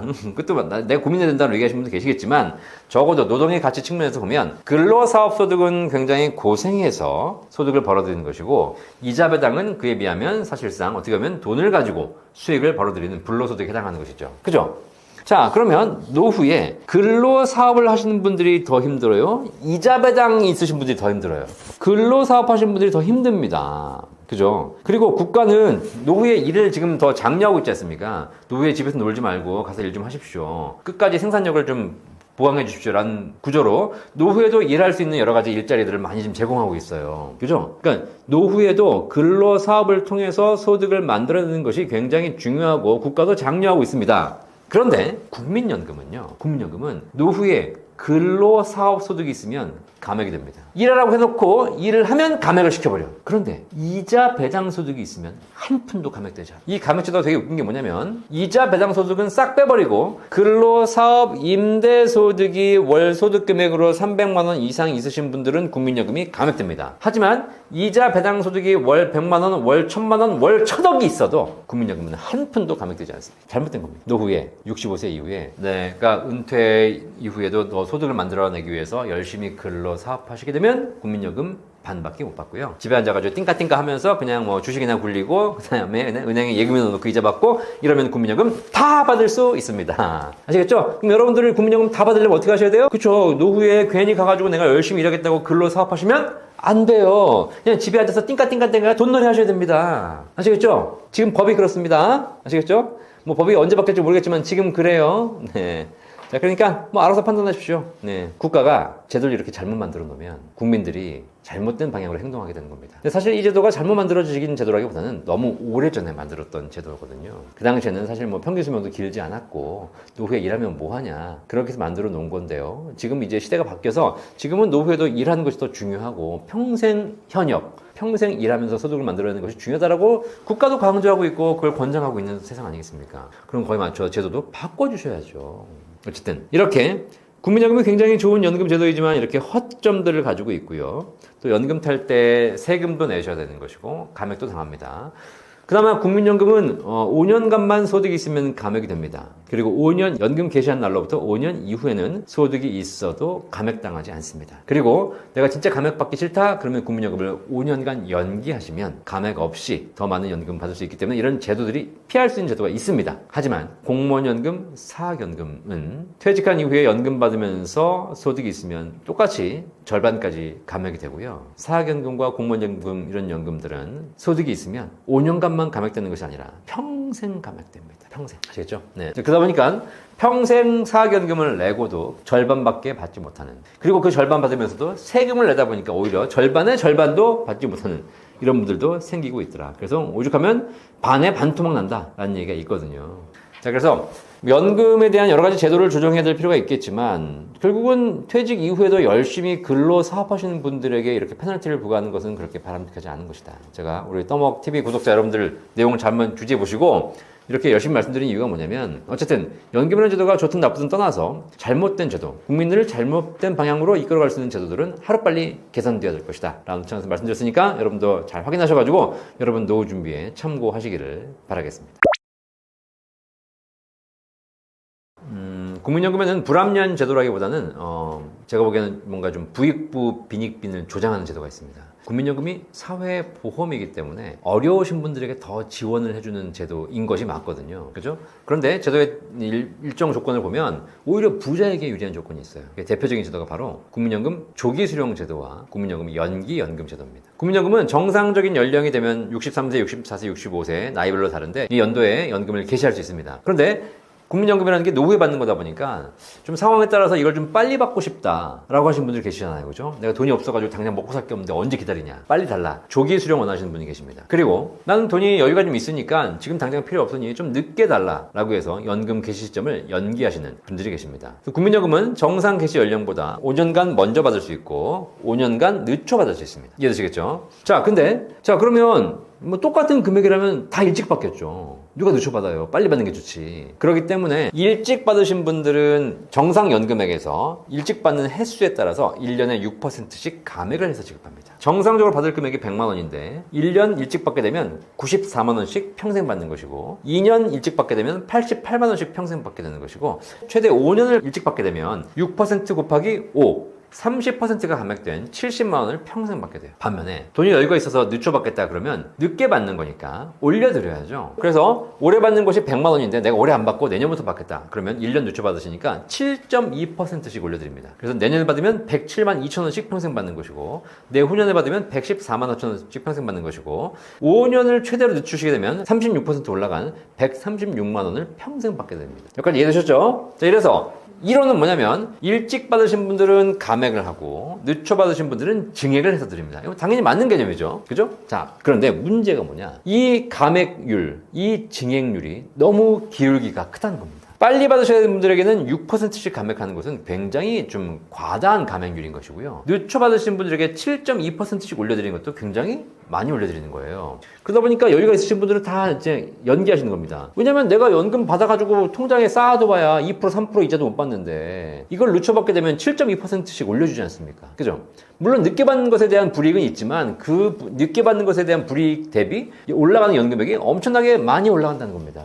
이해되시겠죠? 자, 그러다 보니까 실제로 어떤 일이 벌어지냐. 잘 보십시오. 국민연금을 일찍 받아야 되는 분들은 어떤 분들이죠? 돈이 없으신 분들, 은퇴 준비가 부족한 분들, 서민들, 어려우신 분들입니다. 자, 이런 분들. 정말 우리 사회에서 지원이 필요한 어려운 분들은 국민연금을 일찍 받아야 되는데, 일찍 받는 분들에게는 감액을 6%씩 팍팍팍 후려치는 거예요. 반대로 늦춰 받으신 분들은 누구냐? 여유가 있으신 분들입니다. 아니, 내가 통장에 100억 있는데 뭐하러 국민연금 지금 받아? 이런 분들은 그냥 더 5년 늦추세요. 아니, 더 늦춰줘도 됩니다 라고 하는데 최대 5년까지 늦춰주고 있죠. 더 늦추셔가지고 36% 업그레이드된 연금을 받으시는 겁니다. 이분들은 돈이 여유가 있으신 분들이에요. 여유가 있는 분들에게는 1년에 7.2%씩 연금액을 확 올려드리는 겁니다. 전형적인 부익부 빈익빈 제도입니다. 자, 그래서 이런 부분은 좀 조정할 필요가 있습니다. 이것도 제도가 잘못된 게 아닙니다. 이 제도가 만들어진 게 수십 년이 지났어요. 20, 30년 전에는 금리가 뭐 10%, 15%였으니까 뭐 7% 올려주는 거 얼마 안 됐겠죠. 하지만 지금은 은행 금리가 2%, 3%로 저금리 시대를 우리가 수십 년간 살고 있는데, 그럼 이게 이제 바꿔야죠. 상식적으로 그래 뭐 은행에 두나 명기나 큰 차이가 없으니 결정할 수 있도록 해줘야 되는데, 지금은 은행에 두는 것보다, 연금 받아서 은행에 두는 것보다 연금 안 받아서 연기하는 것이 훨씬 더 좋은 상황이 돼버렸으니 누구나 다 연기를 하겠죠. 그러니까 부자들은 나중에 더 많은 연금을 받게 되는 겁니다. 가난한 사람들은 일찍 받아가지고 더 적은 연금을 어렵게 받아야 되는 상황이 발생하는 거죠. 그래서 이제는 이 증액률과 감액률을 조정할 때가 됐어요. 그래서 제가 이렇게 말씀드리는 거, 저도 연기연금 하라고 말씀드립니다. 제도가 이러면 잘 이용해야죠. 하지만 잘못된 제도이기 때문에 증액률도 한 3, 4%, 감액률도 한 2, 3% 이렇게 해서 좀 일찍 받으신 분들이 좀 감액은 되지만 적게 감액되고, 늦춰 받으신 분들이 증액은 되지만 그냥 현실적으로 은행 이자만큼만 증액이 되고, 이렇게 하는 것이 훨씬 더 합리적인 제도가 아닐까라는 생각하거든요.